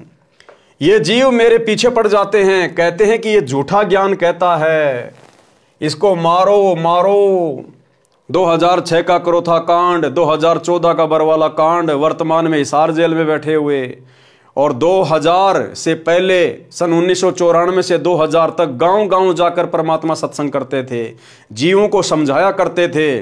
लोग गालियां निकाला करते थे, लोग जो है पत्थर मारा करते थे, बदसलूकियां किया करते थे कि ये हमारे देवी देवताओं को कमजोर बता रहा है, देवी देवताओं की भक्ति छुड़वाता है, इनको छोटा बताता है। भाई और बहनों, सेम वही लीला वर्तमान में चल रही है। हम पूर्व के यानी ऊपर सतलोक के रहने वाले हैं, जीव पश्चिम के हैं, इसलिए बोली मिलती नहीं है। परमात्मा हमें समझाना चाहते हैं, गुरुदेव कह रहे हैं कि हम तो पूर्व देश के हैं यानी सतलोक के हैं, और ये जो जीव हैं 21 ब्रह्मांड के प्राणी, ये हैं पश्चिम के। और पूर्व और पश्चिम वालों की आपस में भाषा मिलती नहीं है। जैसे विश्व के मानचित्र में जो पूर्व में देश हैं, जैसे अमेरिका है, इंग्लैंड है, ब्रिटेन है, ये हैं, और जो पश्चिम दिशा है उसमें हमारा ये भारत देश आता है। तो अमेरिका की भाषा में, यानी जो पूर्व में देश हैं उनकी भाषा में, उनके व्यवहार में, उनकी संस्कृति में, और हमारा जो भारत देश है जो पश्चिम में है, यहाँ की भाषा में, यहाँ के लोगों के आचार विचार व्यवहार में, संस्कृति में रात दिन का अंतर है। वो हिंदी नहीं जानते, हम लोग अंग्रेजी नहीं जानते। इसी प्रकार परमात्मा कहते हैं कि मैं तो पूर्व देश का रहने वाला हूं, सतलोक का रहने वाला हूं, और ये हैं पश्चिम के। इसलिए ये मेरे तत्व ज्ञान को इतनी जल्दी और इतनी आसानी से समझ नहीं पा रहे हैं, जिस कारण से ये मेरा विरोध करते हैं। हम पूर्व के यानी ऊपर सतलोक के रहने वाले हैं, जीव पश्चिम के हैं, इसलिए बोली मिलती नहीं है। पश्चिम यानी काललोक के निवासी हैं, यानी हमारे ज्ञान को समझ नहीं पाते। इनको काललोक का लोकवेद पढ़ा रखा है। मेरी कोशिश है कि इनको नरक से निकालूं। जिन्होंने हमारी शिक्षा यानी उपदेश मान ली, दीक्षा ले ली, उनके जम जंजीर काल के लोक के पाप कर्मों के बंधन को समाप्त कर देता हूं। इस बात को केशव भी सुन रहा था तथा प्रभावित हो रहा था। कबीर जी ने कहा कि वे मेरी शरण वाले सत्य भक्ति करके सतलोक में चले जाते हैं, वहां पर अमर पट्टा यानी अमर पद प्राप्त करते हैं। वे कभी जन्म मृत्यु के चक्कर में नहीं गिरते। मैंने यानी कबीर जी ने अनंत करोड़ दुनिया बनाई है, अनंत करोड़ ब्रह्मांड बनाए हैं। मैं इतना सक्षम हूं, परंतु काल जीव का नाम खंड करवाकर मेरे से दूर कर देता है। बताओ मैं क्या करूं? मैं काल को कील दूं यानी बांध दूं, किसी भी जीव को कष्ट नहीं होगा, सब सतलोक में चले जाएंगे, परंतु मेरे ज्ञान को कोई नहीं मानता, न सुनता है। कबीर जुलाहा ये कह रहा है कि मानव की तो बात ही क्या, पशु पक्षियों को भी सुखी कर दूं। मैं तो सदा का बंजारा यानी व्यापारी हूं। मेरी यही सांठ यानी सौदागरी है कि जीवों को सच्चा ज्ञान, सच्चा नाम बताकर, भक्ति करवाकर, काल ब्रह्म का हिसाब करवाकर, जीव को मुक्त करवाकर सतलोक ले जाऊं। वे जीव पुनः काल के जाल में नहीं आते। उन जीवों को अमर कर देता हूं जो भिन्न भिन्न धर्म बनाकर काल ने आपस में लड़ा रखे हैं, भिन्न भिन्न रीति रिवाज बना रखे हैं। हिंदू मुर्दे को जलाता है, मुसलमान इसे बुरा मानते हैं, वे जमीन में गाड़ते हैं। मुझे ये अच्छा नहीं लगता। मैं चाहता हूं कि ये तत्व ज्ञान समझें, एक हो जाएं, सत्य साधना करें, सतलोक जाएं, सदा सुखी रहें। डबल रोल करके कबीर जी ने कहा कि हे केशव, हे मालिक, मैं तो आपका दास हूं। डबल रोल करके क्या कहा केशव से कि हे मालिक, मैं तो आपका दास हूं, आपका नौकर हूं। अब सतगुरु रामपाल जी भगवान भी तो उस कागज की मुर्दा डाडी मूछ वाली कबीर जी की फोटो के आगे हाथ जोड़ के यही कहते हैं कि हे परमात्मा, मैं तो आपका दास हूं, आपका नौकर हूं। तो क्या वो कबीर जी केशव जी के दास थे, क्या नौकर थे? आप और हमें पता है ना, नहीं थे। इसी प्रकार सतगुरु रामपाल जी भगवान ये बापों के बाप हैं, स्वयं कबीर भगवान है। आप और हमें भक्ति समझाने के लिए परमात्मा एक प्रकार से दास की भूमिका कर रहे हैं। डबल रोल करके कबीर जी ने कहा कि हे केशव, हे मालिक, मैं तो आपका दास हूं, आपकी आज्ञा से जीवों के कर्म बंधन काटता हूं। मुझ आजिज की पुकार सुनकर आप तत्काल सहयोग के लिए उतरे हो, 9 लाख बॉडी लेकर आए हो, मेरी लाज रखी है। आपके कारण भगवान की सच्ची भक्ति प्रारंभ होती है। हे केशव साहिब धनी, मैं आपका धन्यवाद करता हूं कि आपने सब पंथों के साधुओं को पूर्ण रूप से तृप्त किया है। आप तो कामधेनु यानी मनोकामना व सब प्रकार के खाद्य पदार्थ देने वाली देवताओं की गाय के समान हो। मैं आपका छोटा सा फूल यानी बच्चा हूं। अब बताओ, खुद भगवान अपने दूसरे रूप को केशव को कह रहा है, मैं तो आपका बच्चा हूं।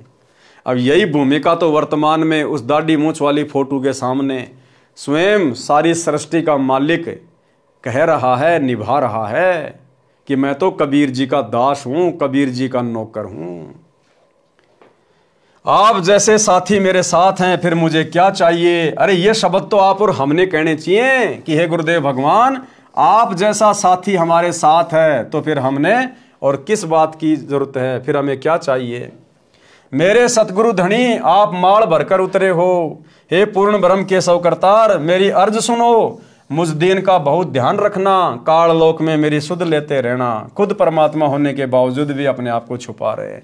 तो आज कैसे खुल्लम खुल्ला कह देंगे कि मैं कबीर हूं? ये ज्ञान इसीलिए तो दिया है, ये बिचली पीढ़ी का समय और ये शिक्षा और ये प्रमाण किस लिए दिए हैं? कि हम अपने गुरु को पहचान लें कि हमारा गुरु किसी का नौकर नहीं, हमारा गुरु कोई दास नहीं, कोई आत्मा नहीं, बापों का बाप है, कोई मिडिल मैन नहीं है, स्वयं कबीर भगवान हैं। पारक के अंक की वाणी नंबर 925 से 930। सुन कबीर के सौ कहें जो कुछ करो सो कीन, गरीबदास मुख्तार तुम दीन बेदीन। सुन सतगुरु तो से कहूं तुम हो दीन दयाल, गरीबदास आदीन में तुम साहिब अबदाल। अनंत कोटि ब्रह्मांड को त्यारत लगे न बार, गरीबदास के शौक हैं तुम ही दारमदार। तुम ही दारमदार हो यहाँ कल्प नहीं इंच, गरीबदास के शौक हैं तुम रे ही परपंच। तुम परपंची आदि का अनंत जीव तुम त्यार, गरीबदास के शौक हैं तुम कोली घनसार। अनंत लोक ताना तण्या गुद्दी गाठी तू बीन, गरीबदास के शौक हैं तुम कोली परवीन। केशव जी के वचन तथा भंडारा संपन्न की वाणी। अब भाई और बहनों, आज की वीडियो में हम केवल इतना ही लेंगे। कल रात्रि 8 बजे सभी भाई बहन फिर से लाइव जुड़िएगा। आगे कबीर परमात्मा की और केशव जी की और क्या क्या बातचीत होती है, और काशी में जो भंडारा परमात्मा ने करवाया अपने 18 लाख से अधिक आत्माओं को, फिर उसमें परमेश्वर ने और क्या क्या ज्ञान गोष्ठी की, और किस प्रकार से आत्माएं भंडारा लेकर तृप्त हुई, और कैसे परमात्मा की जय जयकार करने लगी, और कैसे सिकंदर लोदी का धार्मिक गुरु शेख तकी अंत में फिर भी बाज नहीं आया, और कैसे परमात्मा ने अंत में उसको उसके कर्मों की सजा दी। तो कल रात्रि 8 बजे सभी भाई बहन फिर से लाइव जुड़िए। तब तक गुरुदेव भगवान हम सबको आज्ञा दें, इजाजत दें, आशीर्वाद दें। बंदी छोड़ सतगुरु रामपाल जी भगवान की जय हो। भाई जो गुरु वचन पे डट गे, कट गे फंद 84 के, कट गे फंद 84 के, कट गे फंद 84 के। भाई जो गुरु वचन पे डट गे, कट